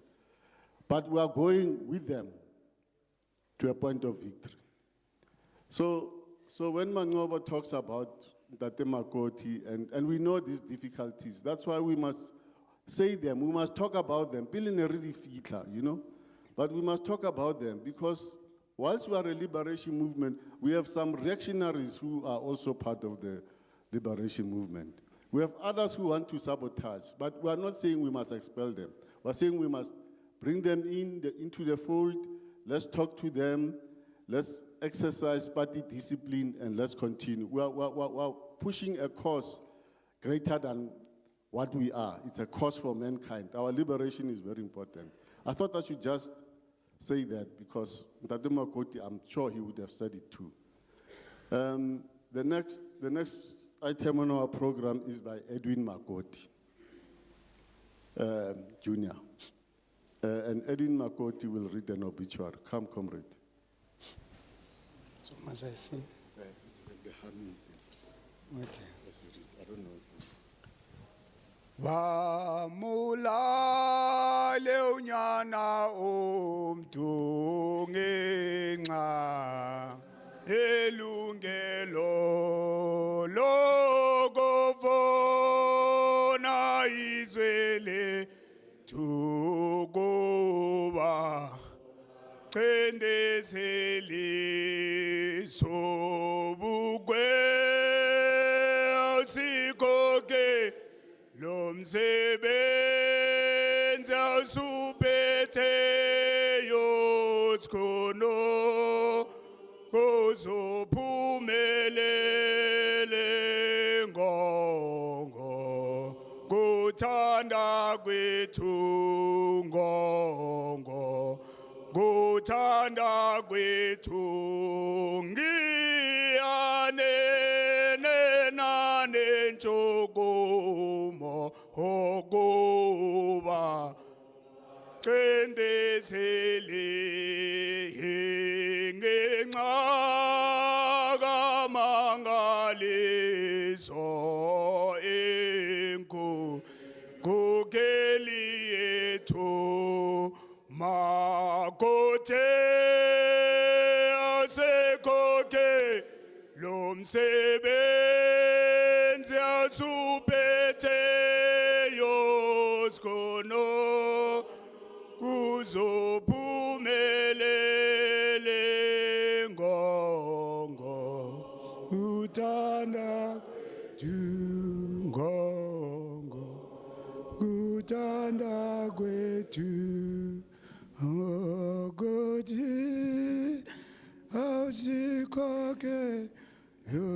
Obituary of Edwin Letsholo Makoti. Edwin Letsholo Makoti was born on the 1st July 1921 in Hohobeng village, Herschel, in the Joe Harvey district municipality of the Eastern Cape. He was the eldest son of George and Paulina Makoti and had two children, two brothers, Nicholas Marshall and Mahalamola Ishmael. Edwin Makoti did his primary school in Hohobeng village, but later the family moved to and settled in Pimville, Soweto. In his adult life, Edwin Makoti worked as a clerk at the Chris Hani Baragwanath Hospital. He met and married Sister Miriam Klo, who was a matron and midwife at Baragwanath Hospital. Affectionately called Nshiamo by his wife, Miriam. The couple lived in Dube and were blessed with 4 children, Linda, David, Morongwe, and Teboho. Edwin Makoti left South Africa and went to exile in 1963 and lived mainly in Lesotho and Tanzania. His daughter, Linda, also left South Africa and went to exile where she was to be reunited with her father. Prior to his marriage to Sister Miriam Chloe, Edwin Makoti had a son, Mangoba, from a prior relationship with Beatrice Tabata, a colleague in the administration department at the hospital. Beatrice went on to marry Oscar Kubeka, who became a loving stepfather to Mangoba. In 1977, Mangoba went to exile and joined the PAC. He met his father, Edwin Makoti, in Tanzania. During the time that Edwin Makoti lived in Tanzania, he was blessed with his last-born, Makoti, Edwin Makoti. Edwin Makoti was a revolutionary, intellectual, a staunch Pan-Africanist, freedom fighter, as well as a prolific researcher and writer. He was an advocate for fighting oppression and exploitation of not only Africans, but of all human beings. Upon the establishment of the Pan-Africanist Congress, PAC, he established the PAC branch in Dube and was later elected as the Treasurer General at the Witwatersrand Wits Executive Committee of the PAC in 1959. Together with the fellow member of the PAC, Wits Executive Committee, Mole Nkosi, who in his book, The Way Home, referred to Makoti as his colleague and confidant in the struggle. They established the first African advertising company. Soon after its establishment, the back of the PAC leadership was incarcerated following the organization's 1960 anti-pass campaign. That led to the Sharpeville and Langa massacres. All political activity in the country became outlawed, and many activists were prosecuted for POCO-related activities. POCO was the early version of what was to become the military wing of the PAC, the Azanian People's Liberation Army, APLA. Edwin Makoti was amongst those who were lucky enough to elude the dragnet and escape to exile, first landing in Lesotho. Upon his arrival in Lesotho, he was generally credited with having given the PAC a coherent mass media face. The work that he did under the leadership of Nyati Pokela. So effective was his role that although still junior in the leadership at the time, he was immediately embraced as part of the Presidential Council. In the book, Here is a Tree, the political biography of Robert Mangaliso Sobukwe by Elias L. Ntloyi-Dibe, Edwin Makoti is described as having written documents that were used for ideological studies and discussions by APLA cadres, mostly in PAC military camps abroad. Makoti underwent military training in China under the Communist Party of China in the early 1960s. He held various senior positions over a period of 2 decades, including Secretary for Defense for Information and Publicity and editor of Azania News. As a member of the Central Executive Committee, amongst his responsibilities was also as Secretary for Defense, thus commanding the Azanian People's Liberation Army, APLA, the military wing of the movement. When the PAC moved further up the continent to establish the external mission, he was taken along and became, amongst others, the PAC's representative in Egypt, Ghana, and Indonesia. He also played an important role in the intergovernmental organizations and became known for presenting several undisputed documents to the Organization of African Unit, OAU, and UNESCO, to mention but a few. Edwin Makoti put together and packaged PAC policy documents, articles for the media and papers to be presented at conferences and other events. Those who worked with him say that Ntate was considered as the thought of the PAC in exile, playing the role of an ideology and policy guardian. In Egyptian mythology, a thought is a god of moon, of reckoning, of learning, and of writing. Among the documents that he put together was the New Road to Revolution and the National Mandate in Azania. In his book, The Hidden Side of South African Politics, Dr. Motsoku Peku indicates that Edwin Letsholo Makoti researched the colonial nature of the South African liberation struggle for self-determination. Through the research, the PAC convinced the United Nations, UN, and the Organization of African Unit, OAU, that South Africa was not a sovereign state.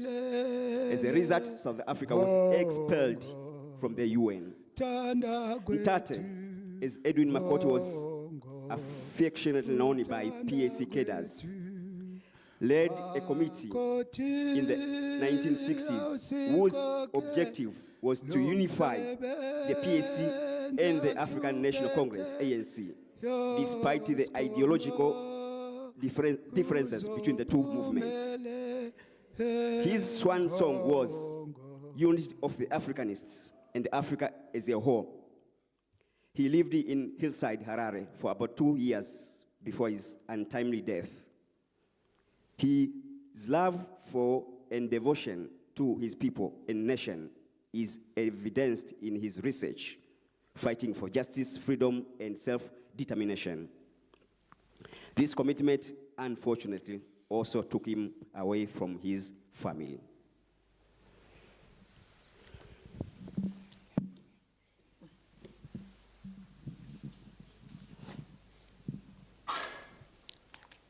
Edwin Letsholo Makoti is survived by 4 children and their spouses, Mangoba Qubeka and his wife Lindell Shope Qubeka, David Letsholo Makoti and his wife Lisedi Makoti, Morongwe Ndungu Nie Makoti and her husband Waitima Makoti, Edwin Makoti.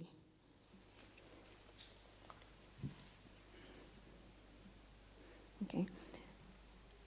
14 grandchildren and their spouses, Karabo Mabusela Skenjana, Atang Mabusela, Bulele Makoti, Motlalipule Ngube, Nie Makoti, and husband Cedric Ngube, Palesa Makoti, Tando Makoti, Mamelang Makoti, Anaya Makoti, Lihlohonolo Makoti, Nogutula Qubeka, Khotso Mafule, and wife Khumulimo Mafule, Mangaliso Qubeka, Monde Qubeka, Mwelase Qubeka, and 8 great-grandchildren, Mbali Skenjana, Naledi Skenjana, Lisedi Skenjana, Luba Makoti Tsulufelo, Rafiwa Makoti, Letsholo Ngube, Letuktula Qubeka, Tsogo Mafule.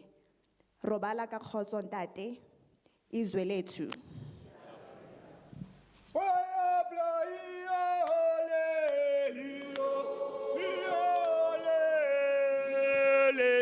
Hablaye,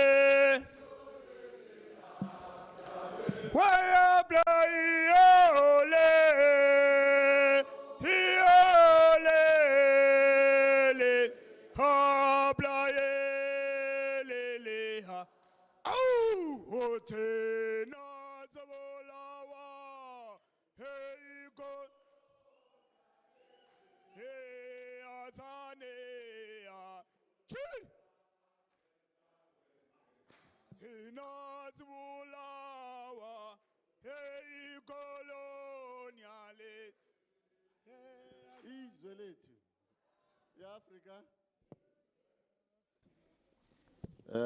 Africa, you may not have noticed, but we've integrated the family and the PAC, and the PAC and the family. So those two parts have worked very well together. And I tried to push the time because we started late here, so that we could allow others to also have adequate time. I'm left with a few speakers, but let me explain the next one. I don't know if you know the history of Johannesburg, or the reef, the Witwatersrand, as we used to call it.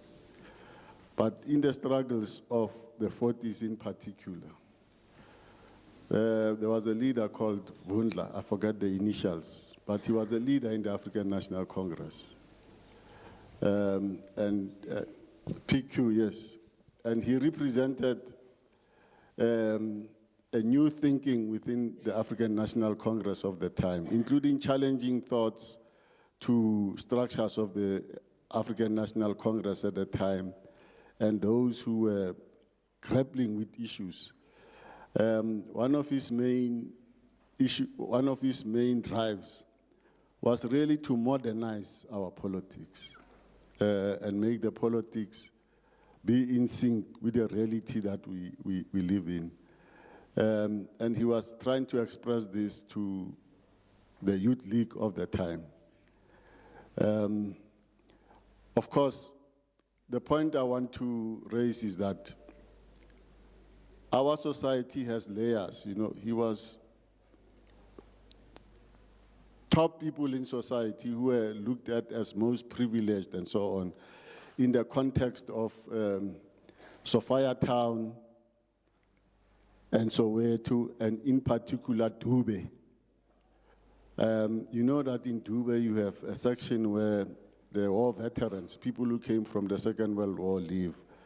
You also have the most distinguished, let's call them middle class, in Dube, who raised, and people looked up to them. He was one of those. He had his sons who grew up in the area. The first among them is our next speaker, Mtlanga Bezi Vundla. O tla ba bona ba tshwana the Vundlas. But they all have special talents. I don't want to go into that, but I want to emphasize the fact that Comrade Mhlangabezi Vundla was a member of the PAC branch that started in Dube. And that branch, as you heard from the obituary, was initially chaired and led by Ntate Makoti. And they interacted even in exile because the times were very bad.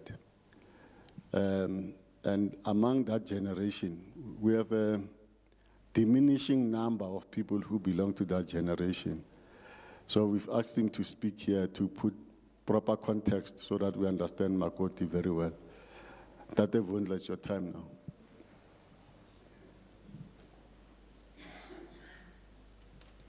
Arsa memisa ka pina nyana so.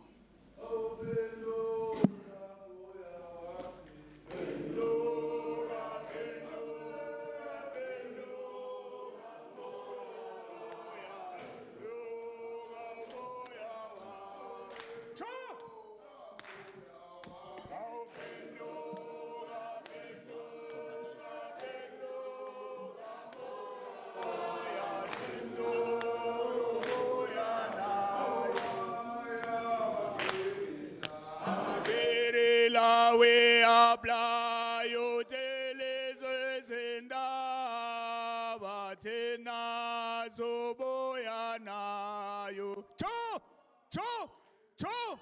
amagere la we abla yo teleze zenda batena zoboyana yo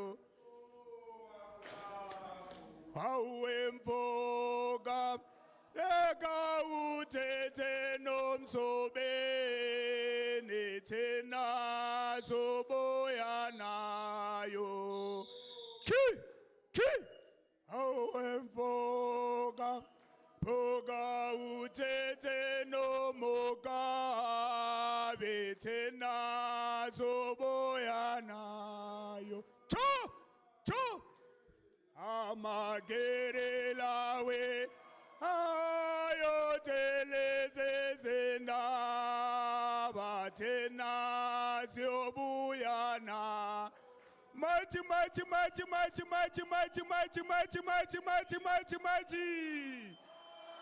uteleze zenda mati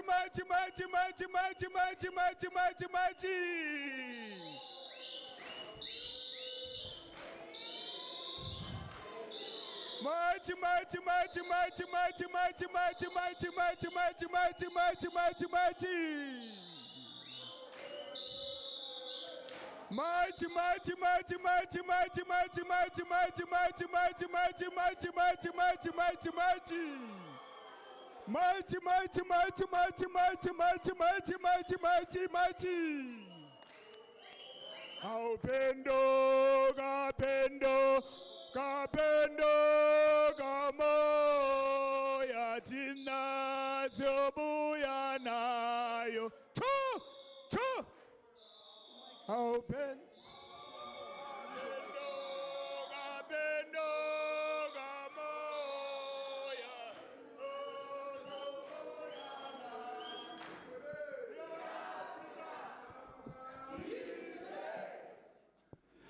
Nanzo ke iPC endiyaziyo.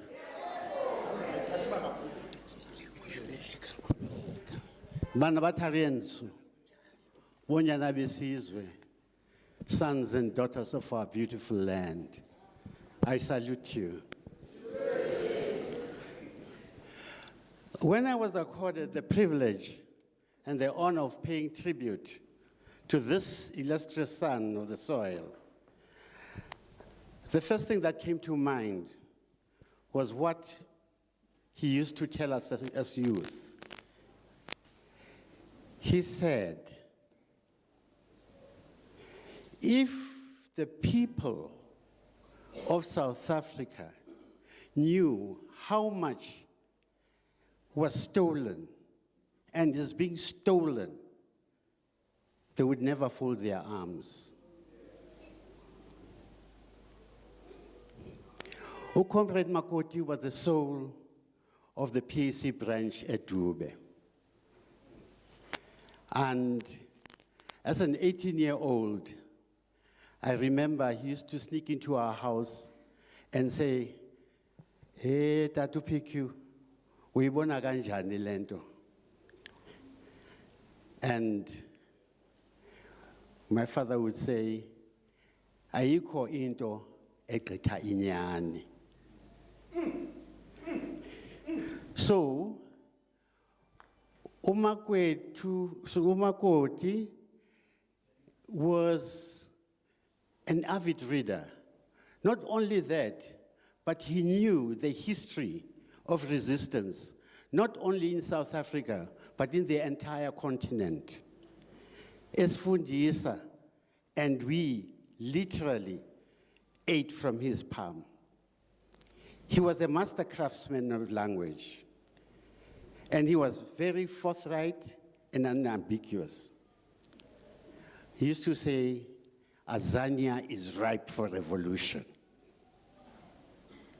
And he would say, there is no mistaking who the enemy is, because his boot is on our necks.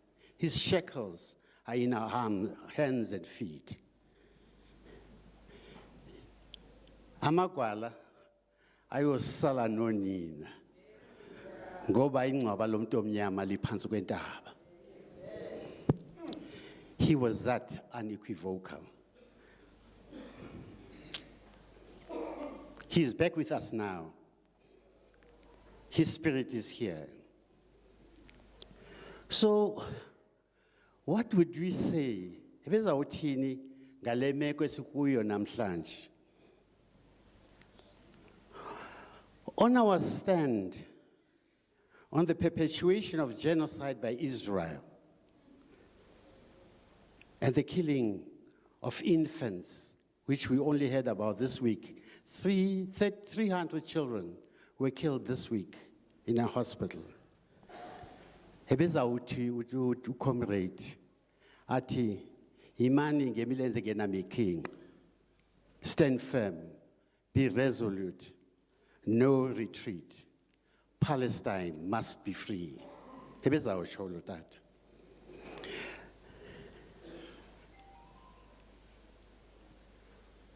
I'm going to step on your toes now.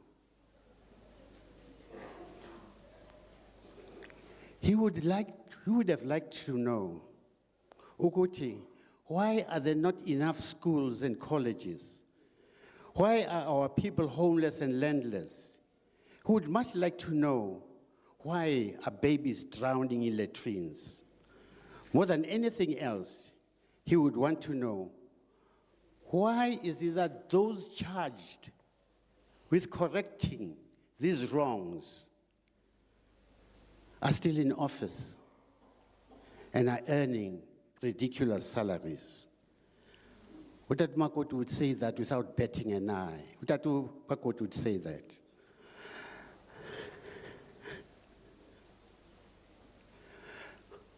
On the state of the nation, the true state of the nation, not la fashion show and yenzayo pha eKapa.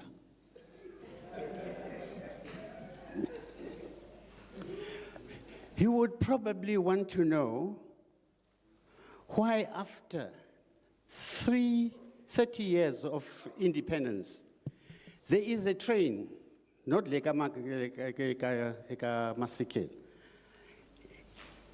860 kilometers along railway, isuka eKapa in the Northern Cape and ends up in Saldanha Bay. It is called the Ore Express Export Line. This train has got 660 carriages, and it carries iron ore from the impoverished Northern Cape right down to the Fair Cape in Saldanha Bay. Raw, unrefined iron ore. And yet, we in South Africa have got an unemployment rate of more than 50%.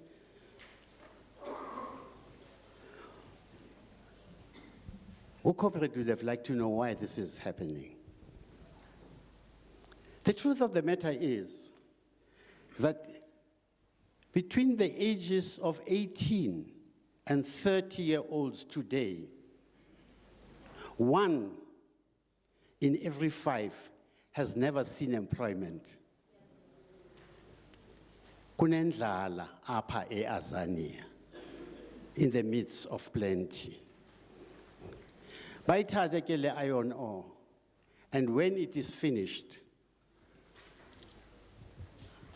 a generation will come, a generation of zamazamas, the children who eat leftovers. We call them zamazamas because batya abanye sebehluthi. And when they try to earn a living, we smoke them out like rats and without pity. Ebeza utsho uTata Makoti. Zemkile inkomo makwalandini.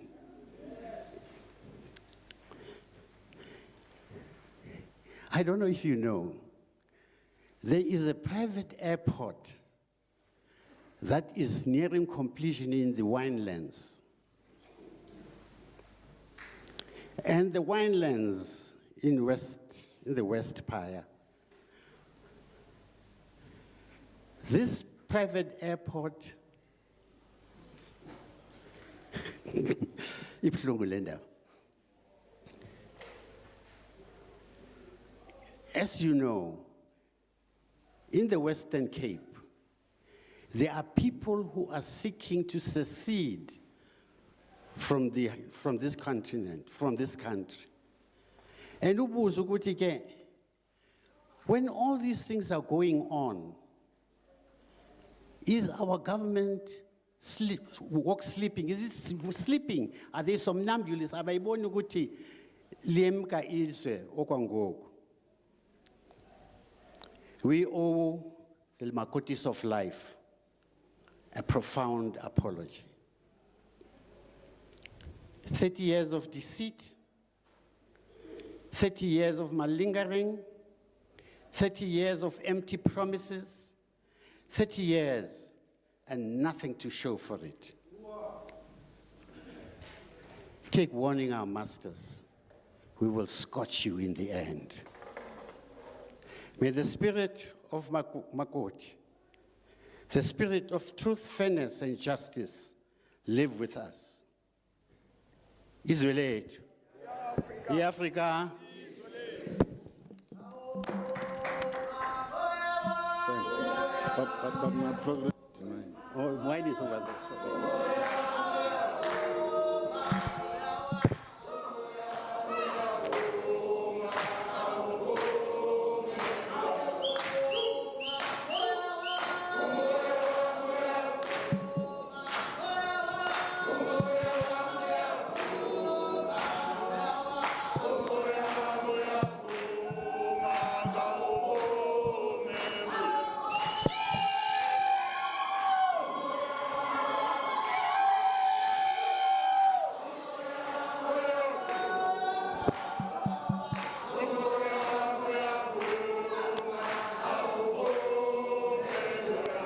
Izwe lethu.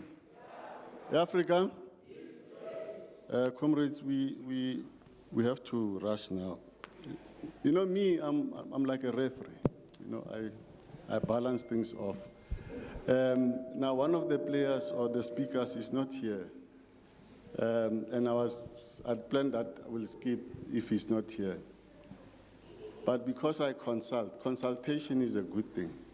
And I was asked that, no, give the substitute 5 minutes, not less than 5, or not more than 5 minutes. Our next, and I have to say this, I'm not sure what the speaker will say, but I have to say this, that Tate Makoti was a secretary for defense in the PAC. Most of you will be familiar with the way history has worked, because after Tate Makoti, the next secretary was Sabelo Palmer. We have in our midst Sabelo Palmer's wife, Comrade Tutu, and I think in acknowledgement of that succession of history, we should ask Comrade Palmer to stand up.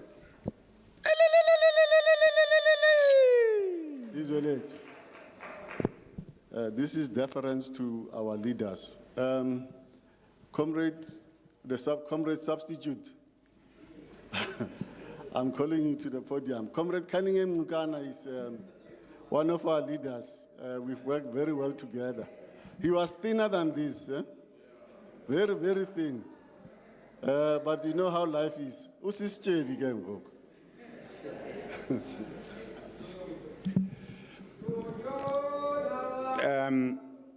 Program Director,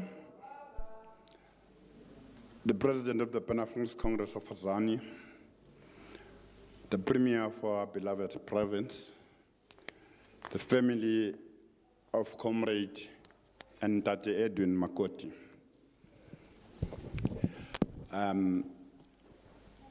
members of the South African Police Services and their commanders, the Pan-Africanist Congress members who are here, and the community members of Tube. It is a privilege to just say a few words over the remains of our beloved Ntate Makoti. I met Ntate Makoti as a young cadre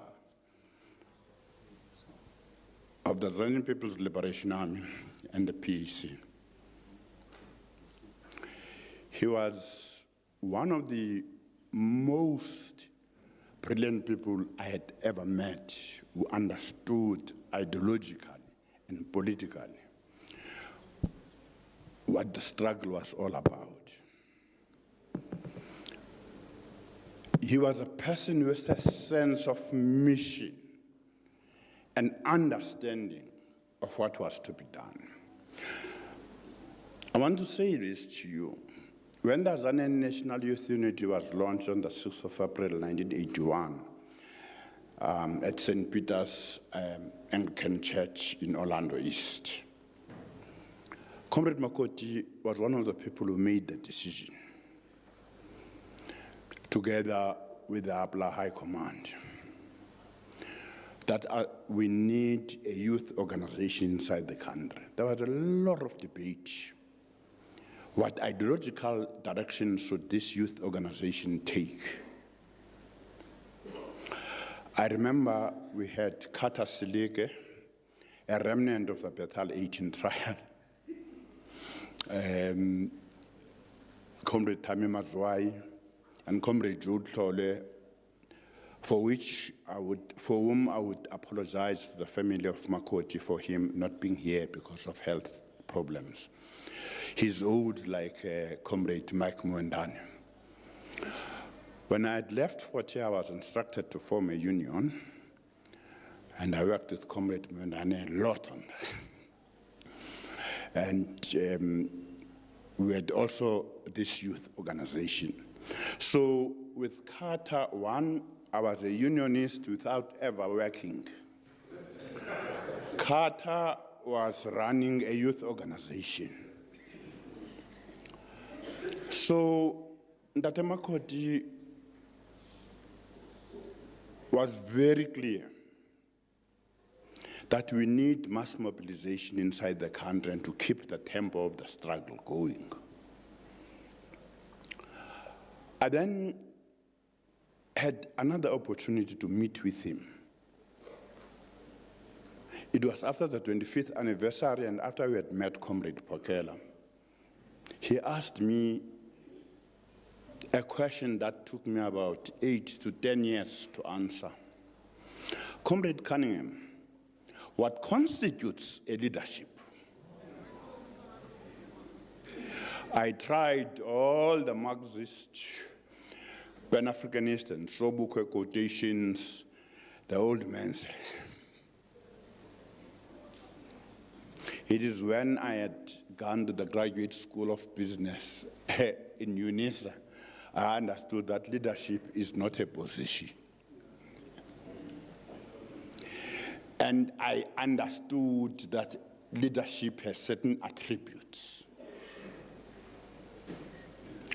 In 1987, when the PHC held its underground meeting to launch the Pan-Africanist movement, we sent people to Libya, Comrade Ben Alexander or Khoisan X, and as well as the late November Ngosi, both of them are late. Then I had a meeting with Ndate Makoti. What surprised me, if people read the Azania news at that time, he knew about the negotiated settlement at that time in 1987. He explained to me that if you are taking time before you launch the front, we'll remain behind. I said, why? He said, you know, there's been this Reykjavik summit in 1986 in December in Iceland, where the Soviet Union and the Americans agreed to the resolution of conflicts in Southern Africa peacefully. If you want a thorough account of that, go and read the master's thesis of Ronnie Dupree of 1994. And Comrade Makoti was following these global developments. And then he said, the Soviet Union is saying we must give whites certain rights, special rights. That was, he was quoting Goranchev and Gleb Staroshenko of the Moscow Africa Institute. I got dizzy. Negotiations kuyanyiwa ekhaya.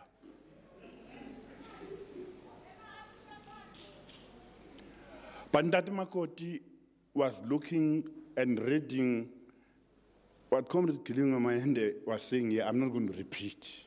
The man was a voracious reader. He was reading the geopolitical situation, global developments, and linking them to the developments of the struggle at home and the apartheid repression. That was the capacity of Comrade Makoti.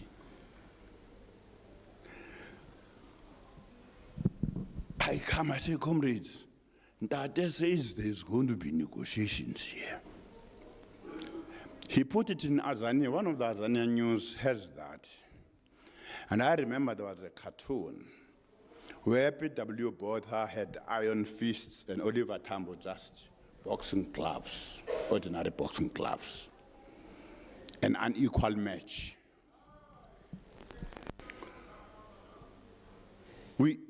We then said, here is a prediction by Ndate Makoti. And when in 1989 we were called to Lusaka, we actually understood that really negotiations are taking place. And really, and I was with Joe Tolwe, it was February 1989, when we met with Thabo Mbeki and others. But Ndate Makoti had already seen this thing far ahead and was calling for us to strategically prepare for the situation. And unfortunately, it came back to the question of what constitutes a leadership.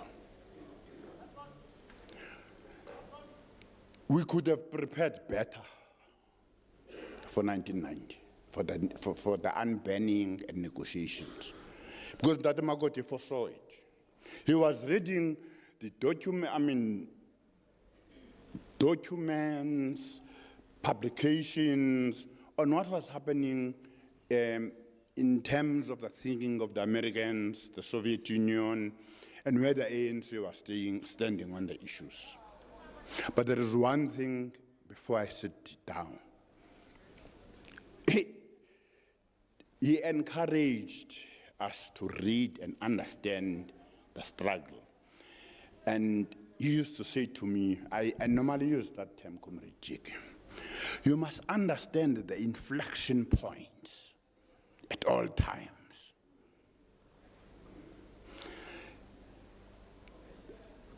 And be able to develop proper strategies to respond to such inflection points. And I said, what do you mean? He says, no, you will see. But there is one thing I want to tell you, Cunningham. You see Tobochi there. You must not listen to him. I say, why? He says, you'll never have politics, my son. He says, you see, when people turn the ANC to their ideology, instead of concentrating on the Azanian masses, you must never make ANC your ideology because you'll never have politics. We have our own ideology here. Understand that at the end of the day, Cunningham, we may have to cooperate with the ANC as time goes on, as the struggle moves. He says, because these are the same people. When you talk about the Azanian masses, we are fishing from the same pond with the ANC. You must understand that. This thing of having wrong thinking, the ANC is not the enemy is there where we are fighting. And it was very clear. I want to thank you, Chairperson.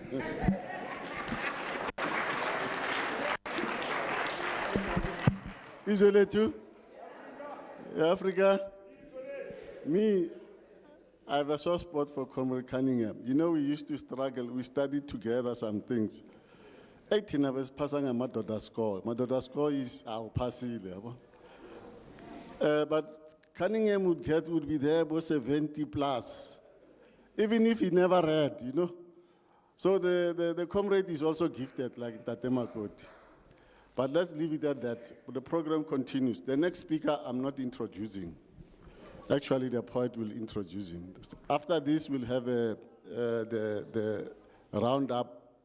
I don't know if they call it benediction or a sermon. And then we'll hand over to the state. Mafrika Tamar.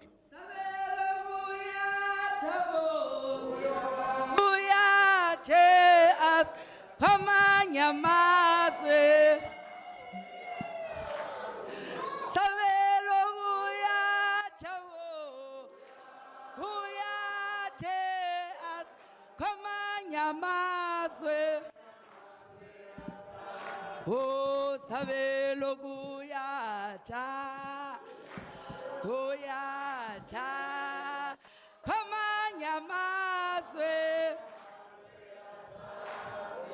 Sabelo kuyacha, kuyacha, kamanya maswe. Pemlambo kuyacha.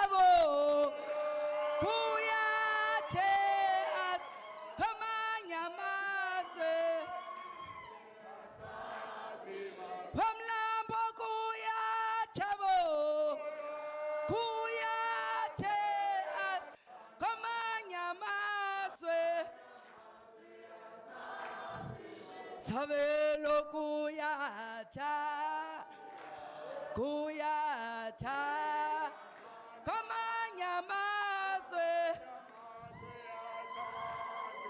Izwe lethu, iAfrika. Andiqweqwe disile amabhongo. Dakhumbula kwingcinga zam. Dathi ingcinga zam kusini na. Aw! Ntoka Makoti. Ndibhalele phi na? Ndibhalele kwiAfrika ilizwe lethu. Ndibuza mbono wantoni nalo? Aphelile amawa okuzimela kubacinezeli ngoba namhlanje zintombi nabafazi bethani ingqongqo. Nithi libuyile igorha, ibuyile into yakwamakoti, ibuyile inkunzi abayikhuza ukuhlaba ingekahlabi. Aw, zimkile inkomo magwalandini. Kuyathethwa kwilali yaseDube kuthiwa into kamakoti ibuye nantoni na. Ndinebhongo ke mna ke ntoka Nqosini. Ndithi khawukhumbuze lama Afrika okokuba imoto ehambayo ilandelwa lithuli layo, emileyo izinja ziyayichamela. Nibuza nithini na?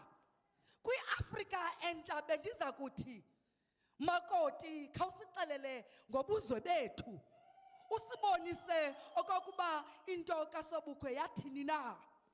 Khumbulani emandulo, ityala lisenani.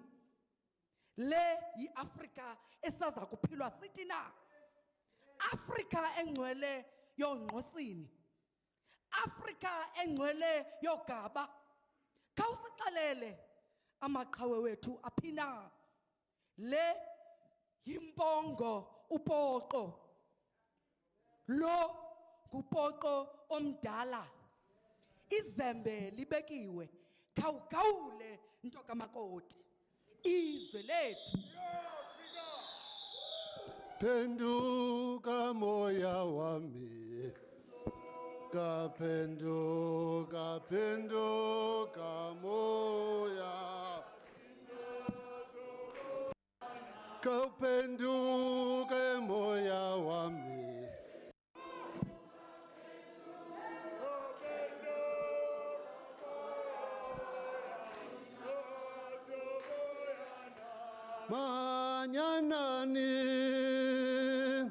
Manyanani ma Afrika senichoke phambili, senichoke phambili.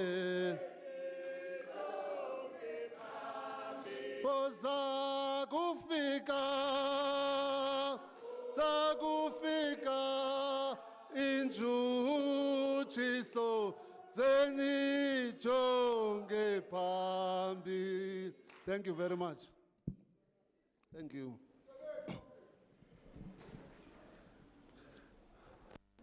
Ndicela ndihlale phantsi mafuba now. Kaloku alulela xesha wawumatsha eForte ungatreyinanga. Comrade Premier of the province, Comrade Panyaza Lesufi, greetings to you. Comrade Speaker, greetings to you. Secretary General of the PAC, Comrade Apapowe, and through you, ndibulisa yonke leadership ye-PAC. Ndiyanibona nihleli kakuhle namhlanje eGantso. Comrade Jackie uthi akukho top 6 apha kwi-PAC, kukho NWC. I see all of you are here. Greetings to you, comrades. Mfundisi ke ndikukhahlele. The veterans of our movement, Kazlam, Braik, Tatungos, nonke, and through you, Tizbulisa zonke veterans. The chairperson of APLA Military Veterans Association, Comrade Justice Mvakali, and through you, Majazi, Tizbulisa zonke, the veterans is a PAC. Dinbonile again, is veterans, RK, Prof, ni pinde nindo yonke. Dibulise kakhulu ifamily yakwa Makoti. Comrade Mangoba, through you, dibulisa yonke family. members of PAC, or Mama PAC. When we buried Talent Dube, tabuza umbuzo kuba nicula ingoma ethi niyeza nizanide nifike nini. But ndiyabona nifikile ngoku. Ndiyanibulisa. And the members of PAC, leaders from other organizations, Khahlela, comrades. It is only a few ignorant people in the Pan-Africanist Congress of Azania who can say they have never heard of Edwin Makoti.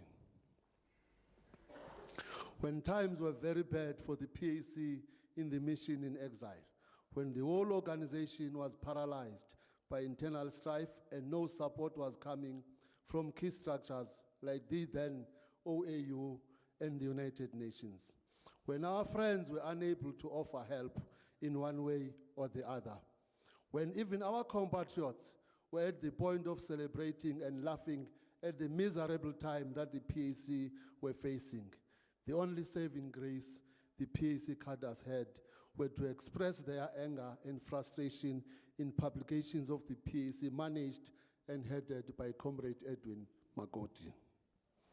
He put the PAC position in ways that were encouraging, motivating, and inspiring.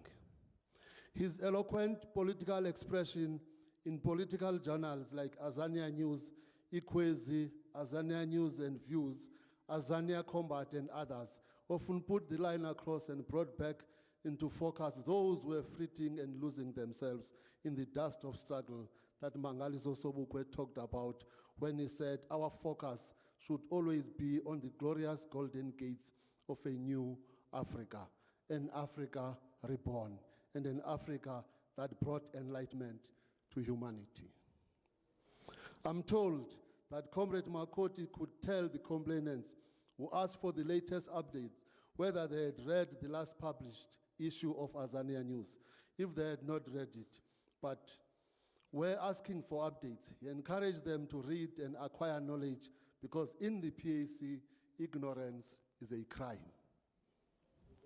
I'm told he had a sense of humor. You would not notice it, but his serious posture intimidated those who spoke without facts, and it was a way to push the ignorant to learn and improve their political outlook. He added spice by making reference and examples to those who wanted to throw in the towel.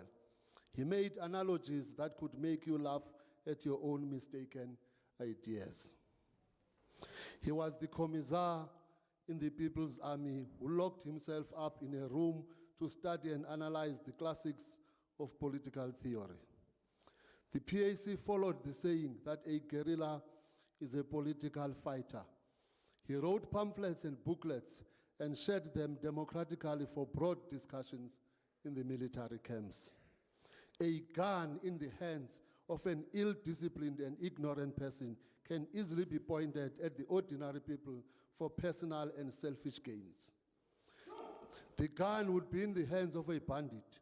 It could go against the revolutionary program of a political cause for which the gun is used for. If Comrade Makoti's duty to it was Comrade Makoti's duty to politicize the APLA forces. Successive generations and leaders of the Azanian People's Liberation Army, like Themba Ncapayi, learned from the teachings of Comrade Makoti. He was the primary author of the New Road of the Revolution.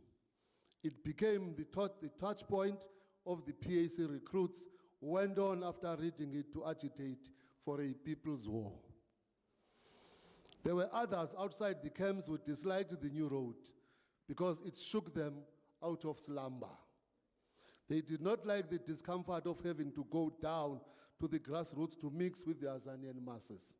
They still say that the book was not adopted at a conference of the PAC, therefore it must be ignored. We disagree.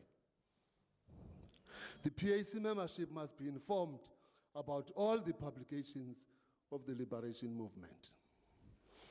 In 1980, Edwin Makoti was assigned officially by the Central Committee of the PAC to write an evidence-based political review. He produced the national mandate in Azania. He made a critical examination of the political inputs by various players in South African landscape. He methodically laid bare what those on the right saw the future of a settlement in South Africa. He did the same for the so-called left. He even pointed out the centrists. The national mandate in Azania by Edwin Makoti is a composite explanation of the PAC position. The major point of difference with the other political parties is on the land question. The ethnic leaders and their ideological associates of multiracial convention hold that the right of the indigenous people to the possession of their ancestral land needs governmental or legislative recognition before it can be said to exist. Our position is that our natural and national right to the land of our forefathers and foremothers flows from the inalienable right of immemorial possession as such, and this can be neither subject to treaty nor to colonial legislation. We in the PAC do not acknowledge the colonial claim to land sovereignty said to derive from the so-called discovery of foreign lands by European invaders. We have been consistent with this position.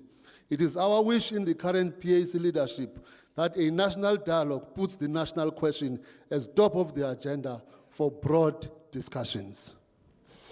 It is a sacrilege of the highest order that indigenous people of the land are excluded from access to their territorial rights. A nation without foundations of acknowledging and according land rights to the indigenous people is on shaky grounds and cannot claim the status of sovereignty as a united nation. The PAC is utilizing the government of national unity to advance this strategic objective. We are not apologetic about it. South Africa cannot continue to be a hotbed of inequality and poverty in the eyes of the international community. It cannot be done continuously at the expense of the indigenous African people. Our aspirations are to live in a unitary, peaceful, democratic, and socialist state of one people, one nation, one Azania. The new nation of our dreams is the one where the shape of your nose, the shades of your skin, the make of your hair, the background of your parents, the community you come from, whether in the rural or in the urban, wherever you come from, count from nothing. It is a basic democratic right. It can even be tested in a referendum. We have placed our reasons to every political platform available at our disposal, and will continue to do so. The PAC has been absolutely honest to say we do not guarantee group rights. Ezinye iindwendwe beziye ngapha kuTrump eAmerica. If I was the president, ngendiyirevokile as a passport. Ngezingabuyelanga apha. We want sustainable unity, peace and development. We assure every citizen in our land the intrinsic value of human dignity, the best ever rights without preconditions that we can offer. It is a revolutionary intellectuals in the PAC leadership of the Africanist liberation movement, like Edwin Makoti, whom we respect and revere, who inspire us to hang in there and continue to push for the restoration of the land to its rightful owners. We are forever grateful to the incumbent leaders of the government of national unity, particularly the state president, His Excellency Cyril Ramaphosa, for the project to repatriate the human remains of many of our fallen leaders in exile for reburial in the land of their forebears. It is an important spiritual journey between the departed and the living. It takes us to far away lands to remind the locals that a link does exist with the people of Azania. They sometimes grudgingly agree to partner with us in the project because they also see their dead and our dead as their own. But we have to thank the people of Zimbabwe for allowing the remains of Comrade Edwin Makoti to be reburied in the land of his birth. The PAC finally want to thank the family of Edwin Makoti for their sacrifice and for putting their own interests on the side and in favor of the collective national interest by giving Makoti to the state. Because indeed, Comrade Edwin Makoti is forever in the present tense an asset to the Azanian nation. Siyabulela kakhulu ma-Afrika. Long live Mo-Africa Edwin Makoti, long live. Long live Mangaliso Sobukwe, long live. Long live PAC, long live. Lomkosi kamangu apla. E kamangu a lomkosi kamangu apla. E kamangu apla. E kamangu a e kamangu. E kamangu apla. E kamangu. E kamangu apla. E kamangu a e kamangu apla. E kamango a e kamango a e kamango a e kamango a e kamango apla e kamango lomkosi kamango apla e kamango apla e kamango a e kamango Jala se kamango apla.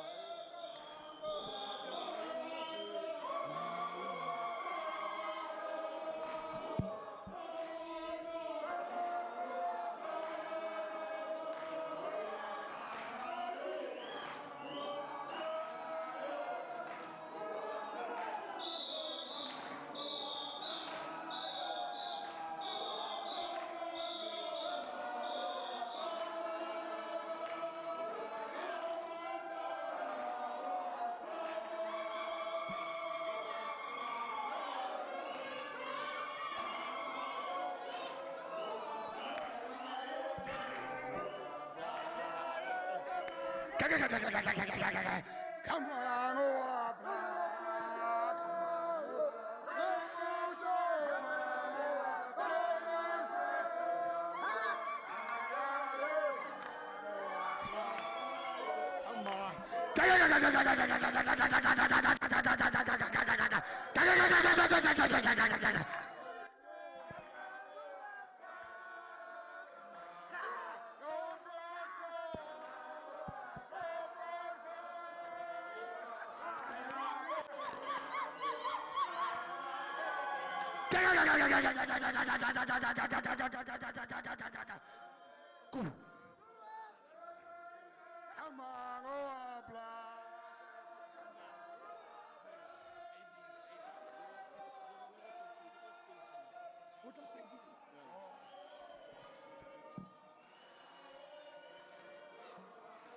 Israel too.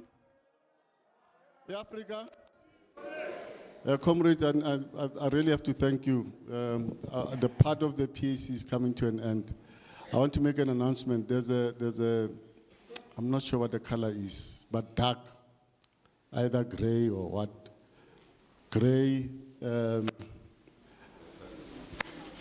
gray, yes. Thank you, Reverend Moran. It's standing in the way. It's a Hyundai Tucson. Could you please just move it from there? It's really disturbing the flow of traffic outside, and we need to have it removed now. I think it's LV86, what GP. Please, Mafrika, help us move your car. We will have a proper handover to the state, and that session will be done properly. I think, comrades, I really want to thank you for your support all along. We'll have another session. Our final activity will be at the graveyard. For now, Murutu Tarefa, a closing, and then we have to close to Kayana, and then after that we'll have the state. Comrades, after the priest has made his final sermon or prayer, we'll remove the flag. Thank you very much. It is well, it is well with my soul. Soul, it is well.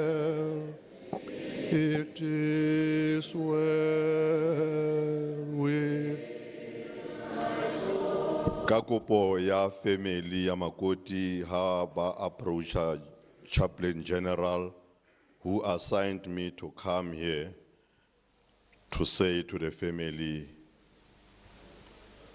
Modimo ke o. To say to the PAC, lalani ngenceba. To say to the friends, it is not over. The struggle continues. Let me make a 3-minute reflection and hand over to the chaplain of the South African Police Service. I was telling him that I'm now on pension officially in Fundis. Just being accorded this space to become the chaplain, provincial in Gauteng, until further notice. Until when? From the book of Genesis, chapter 15, I read only verse 16 yakona. Or 15, it's 15:15. It says, Haile wena o tla orohela ho bontatao ka kgotso. O epelwe ha o se o hodile haholo. Today we are burying somebody a fihletseng dilemo tsa ho hola ha hae. Ke ka hoo this verse is very relevant ere. Ha e le wena o tla orohela ho bontatao. So today is befitting hore re re ho remogolo ho rohela ho bontatao. Ba o yemetse ba go amohele. Re re tsamaya o phomola ka kgotso. May your spirit remain with us. May you join the host of angels. Bo Sobukwe, bo Oare, bo Makwetu, ba sembare teletse pele. Re lwena tsamaya o phomola ka kgotso. In the Methodist, there is a popular psalm that is read when things are like this. Psalm 90. Ere Jehovah unile wa ba setshabelo sa rona melokong le melokong. Dithaba di soka di hlaha o se ho bopele fatshe le dintho tsohle. Ho tloha ho bo sa hlaheng ho isa ho bo sa feleng. E sale o le modimo o khutlisetsa batho leroleng. O khutlisetsa batho leroleng. O re khutlelang lona bana ba batho khutlelang mo le tswang teng. We say today, dust to dust, ash to ash. O khutlisetsa batho leroleng. Hobane dilemo tse sekete mahlong a hao di jwalo ka tsatsi la maobane ha le se le fitile. Le jwalo ka tebelo ya bosiu wa ba khohola ba jwalo ka toro.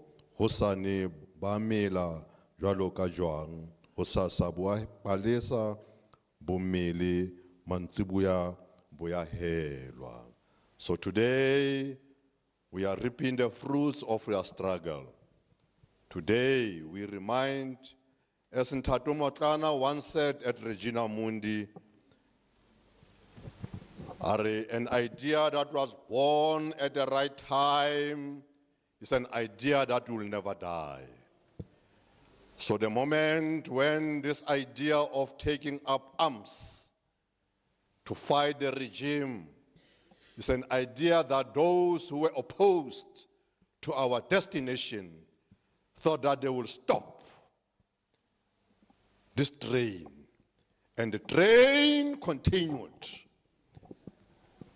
It continued until when we bury Ubaba Walter Sisulu, Trevor Huddleston said, the ship has come home to anchor.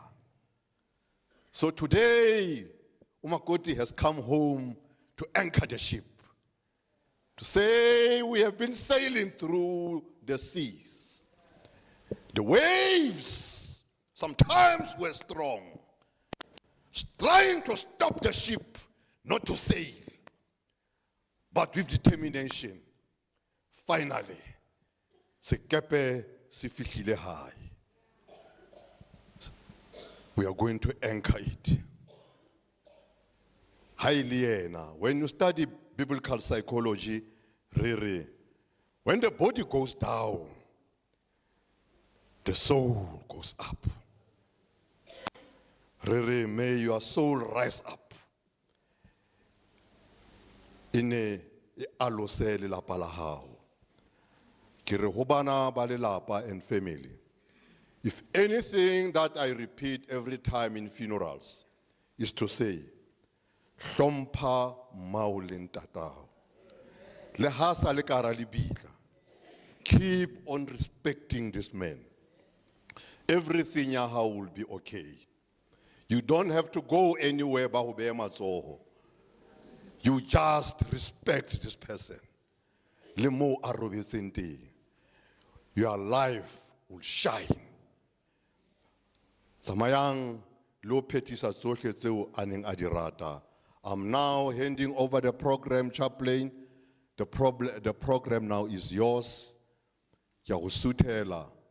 Modimo khotso ha ke a dumedisa hobane protocolo e ne se yentswe. Premier, the Speaker of the Legislature, the leadership, the Minister in Parliament, bohle ba leng teng, the APLA leadership, the PAC and everybody, the African National Congress, the police, kire modimo kio, the family, modimo o le hauhetse le bone masapo a ngwana bolona, le bone masapo a o mong wa bolona, a morena wa khotso a be le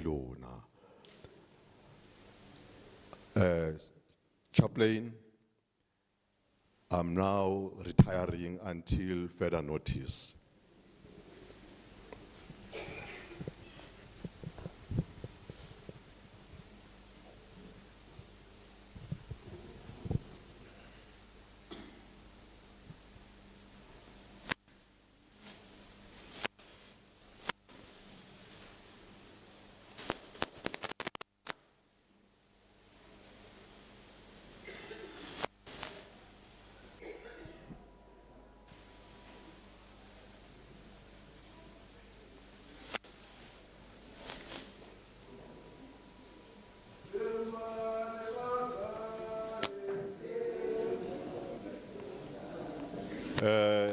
Now we are entering into a different program, and let me say this with thank you. Hase hangata mo official funerals di tsamayang with this kind of spirit. Re dula re khalimela, but in this funeral, I really want to say I appreciate the manner in which leadership is shaping the character and conduct of the members of the organization. Really, I respect the way they respect the family ka teng hore the emotions di sketsa lenka empa re hlomphe the family. Thank you very much. Thank you so much. Oh, sorry. Thank you so much, brothers and sisters. I'm Captain Mdau. I'm the chaplain of the police. I will be the one to officiate the official part of the funeral. Before I do so, I would like to ask younger family members to remove the wrath. It is the responsibility of the family members. For the sake, we are going to drape the coffin. We will want the wrath to be at least 1 meter away from the coffin. we should clear. Any young members of the family member, can you come with dignity? You just need to put it, the wreath, just at least a meter away from the coffin. Then we will be able to proceed. Meanwhile, when they are doing that, brothers and sisters, this is the special provincial official funeral category 2 with police elements. What we are going to request is to request order. We need a lot of order when this proceeding is going on. And let me also ask you, brothers and sisters, that we have been allocated an hour, but we like to finish before the time allocated. So don't be surprised that we don't use the time given to us, or we have used less. That's how we operate. And we will be draping the coffin with the national flag, but I will also again want to request mourners that when we call the Premier of the province to come to deliver eulogy, you will be requested to stand up until the Premier comes to the podium and release you to sit down. The family members may remain seated. And when the Premier goes back to take his seat, you will also be requested to remain standing. The family may remain seated. We are going to start this part by draping the coffin with the national flag. It is a pride of the nation. We need not to forget that our national flag is the pride of the nation. It unites us all. So I want to ask this special request that when the national flag is being draped, let us stop the movement. You can take photos if you want, as long as you don't come nearer, isn't it? We will now request the drilling squad of South African Police Service to drape the national flag to the coffin.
Thank you so much. Just in short, our marshalling officer, Colonel Mkize Premier Lesufi, he has written a book about the draping of the national flag. So he knows what it means. I only know that it is draped to the coffin of somebody who was not working for himself or herself, or his or her family only, but working for the nation. Brothers and sisters, we will request you to stand up for the singing of the national anthem.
Please remain standing. It is my honor to call to the stage the Premier of the province, Mr. Panyaza Lesufi, to come and deliver eulogy.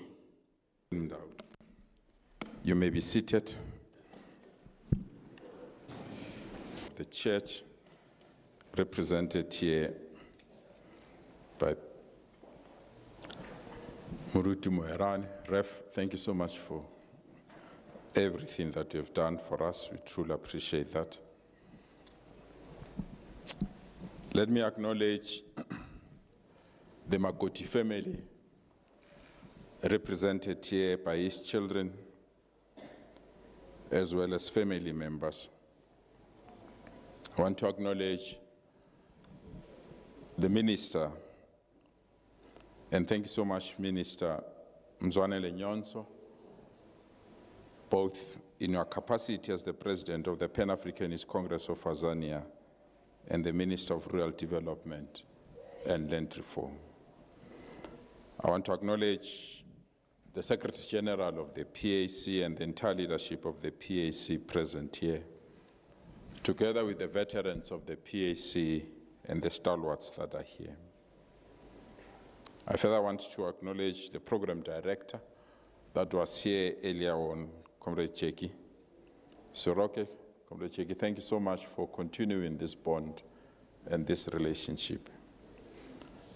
The leadership of the African National Congress, represented here by our Deputy Convener, Comrade Ntombi Mehwe, and representative for various formations that are here.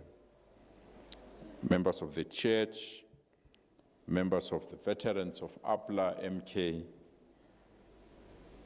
and the leadership of the women formations that are here. Fellow mourners, on behalf of government, we come to express our sincerest condolences to the Makoti family and the Pan-Africanist Congress family. We come here to also express our sincere appreciation to both the Makoti family and the PAC for accepting our offer by the President of our country, His Excellency Cyril Ramaphosa, to grant our leader and our stalwart, Ntate Edwin Letsholo Makoti, a special provincial official funeral.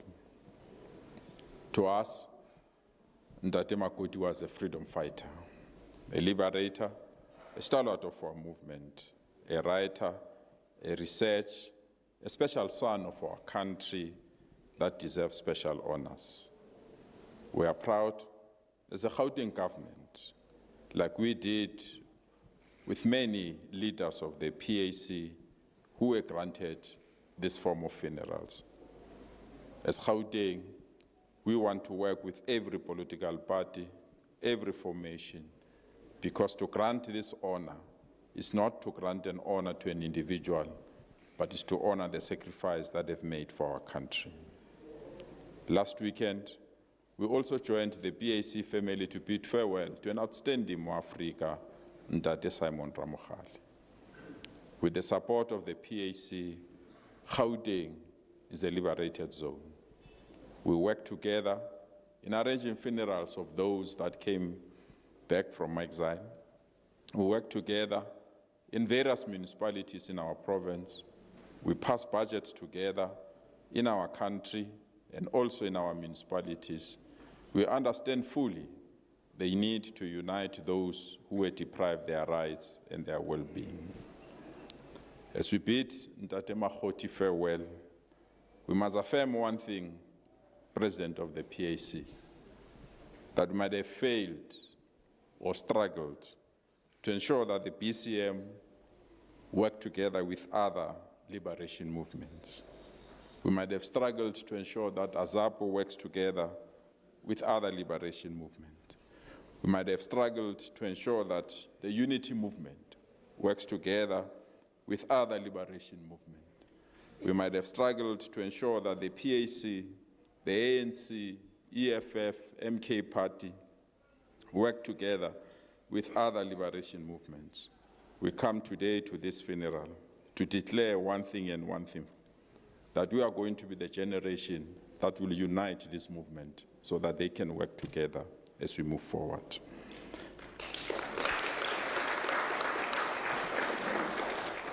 It can be good when they work together to disinform the world about what is happening in our country, but it's bad for us to work together. They name us an alliance of doomsayers when we work together, but when they work together to badmouth our country, they want to be treated as martyrs. We are going to be a generation that will ensure that the PAC, the African National Congress, EFF, MK, and other political parties bury their differences and put the interest of our people front so that we can forever liberate them. When we do so, cowardice must not be an option. When we do so, selling out must not be an option. When we do so, fear must be eliminated. We must stand together for one thing and one thing only, to liberate our people once and for all. We've tried, it has failed, but we are the generation that must carry this mission forever. And our mission is very simple. We must be a generation that eliminates informal settlement. We must be a generation that our children and our children's children will access quality education without being asked the language they speak or the color of their skin. We must be a generation that must stand firm that what is ours and cannot be donated and cannot be removed from us. And that solid asset, the land, belongs to us and no one else. As we thrive to unite our people, we'll be insulted. As we thrive to bring all political parties together, we'll be insulted. But insult is nothing compared to the sacrifices of people like Ntate Makoti and those that have died before them. We have to be together, Ma-Africa, or else we'll kiss this liberation goodbye. We have to work together because we have no option except to lose our chains. Those that believe they have the birthright to lead alone must be cautioned. All of us have the birthright to work together because in the ultimate end, is our people that will be liberated. Tuntate Makoti, hamba kahle qhawe lamaqhawe. Hamba kahle mo Africa. Till we meet again. Izwe lethu. Thank you, Premier.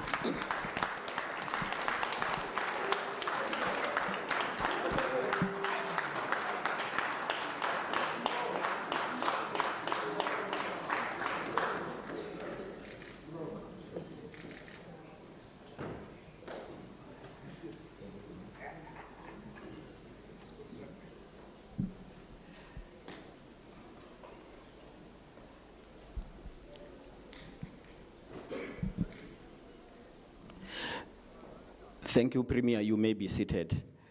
Monas, you will remember that when I started here, I told you that we like to finish before the time allocated. We like it. We always finish before. I will keep that promise myself. We are going to the last part of this part. Then we will be going to the cemetery, but that is not done by the chaplain. It is done by the marshalling officer. I will make a prayer. This prayer is just a departure prayer. The funeral is over. Then I hand to the marshalling officer, Lieutenant Colonel Mkize. Then I will not come back to the stage. He will be the one to explain the marching orders. We just obey as he will be instructing. Come, let us pray. Wonderful and merciful Lord, we have come to the end of the tribute time where we paid tribute, different tributes. We want to thank you for joining us together, different stakeholders, and we were together like ever before with the family. This is the time to depart to the cemetery, where we are going to lay our father to his eternal rest here on earth, where he will be buried and wait for resurrection. We say, we want to pray to say whatever we do from now onwards should still continue to magnify your glorious name in Jesus Christ. Amen. Brothers and sisters, allow me to call the marshalling officer of the drilling squad, Lieutenant Colonel Mkize.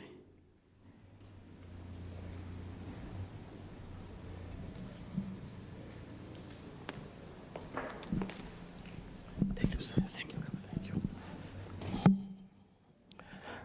Let me greet the Bafundisi in our midst as the fivefold ministry in the wonderful name of our Lord and Savior Jesus Christ. Amen. Let me greet the bereaved family of Ntate Makoti in the wonderful name of our Lord and Savior Jesus Christ. Amen. Let me acknowledge in our presence the presence of our Premier, the presence of the minister, the speaker. Allow me, Premier, to say all protocol observed as we are gathered here together for the send-off of one of our hero, Ntate Makoti. I am Lieutenant Colonel Mkize. I will be the marshalling officer of this procession. Mine is to explain as to how the procession is going to be conducted as according to the provincial state funeral. The procession will be led by our chaplain, that is Chaplain Mudau. Chaplain Mudau will be followed by the bearers who will be carrying the coffin. The bearers will be followed by the pallbearers, and the pallbearers will be followed by the police mourners. I further request that the family will be marching behind us or will be walking behind us as we'll be marching off. And the Premier will be on the right-hand side of the family as well as the minister. The Premier will be our chief mourner. And we will be, I request that as we are marching off, the congregation will stand and remain standing until the last family member exits the door. Then I request that the family will, as well as the Premier and the minister, will be in their vehicles and they will be follow us from behind. The reason being that as we will be marching off, we'll be giving each other orders and we need to be audible enough to hear each other as we are giving orders. I now request that Senior Sergeant Zondi and Junior Sergeant Minyato please take the leading detachment and form up outside. You will be followed by the bearers as the pallbearers will be preparing themselves. Let us move, colleagues. After, when we are done, Mfundisi, when we are done with our protocol at the graveside, the chaplain will hand over to you to wrap up. But don't worry, next time, Mfundisi, I'm going to arrange a uniform for you so that we march together. I now call upon our bearers. As Moruti chaplain, take your position. I now call upon our bearers. As Warrant Officer Madisa, Warrant Officer Mabili, Warrant Officer Maluka, Warrant Officer Letsholo Nyane, Warrant Officer Hlungwani, and Warrant Officer Muchabi. Bearers, take your position.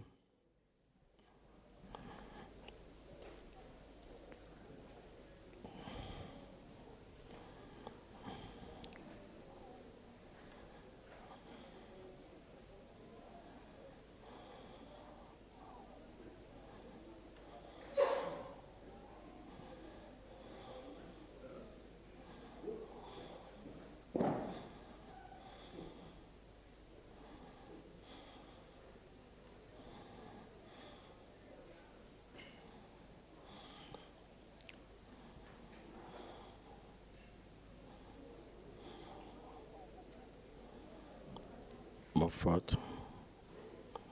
Hold. I call upon now our pallbearers as Brigadier Morema,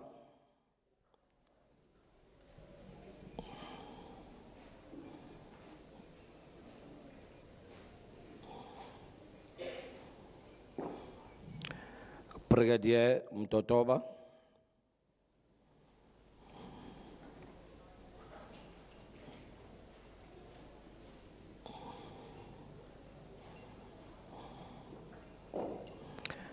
Brigadier Mpasane,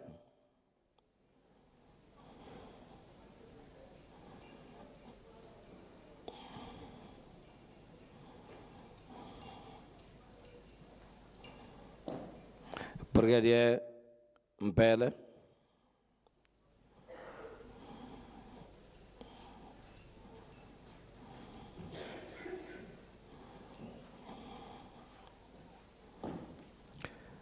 Brigadier Mabala,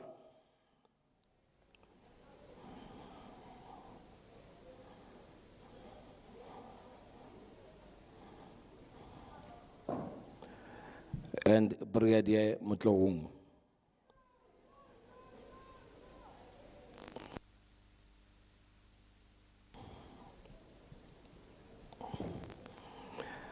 Police monarchs, joined behind the brigadiers as per your seniority.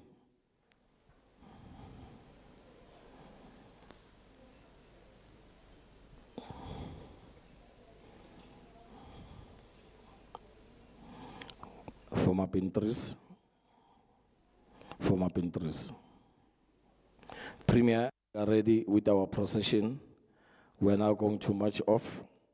With your permission, Premier, we request that the family will follow us from behind as we have requested, and we'll wrap up at the graveside.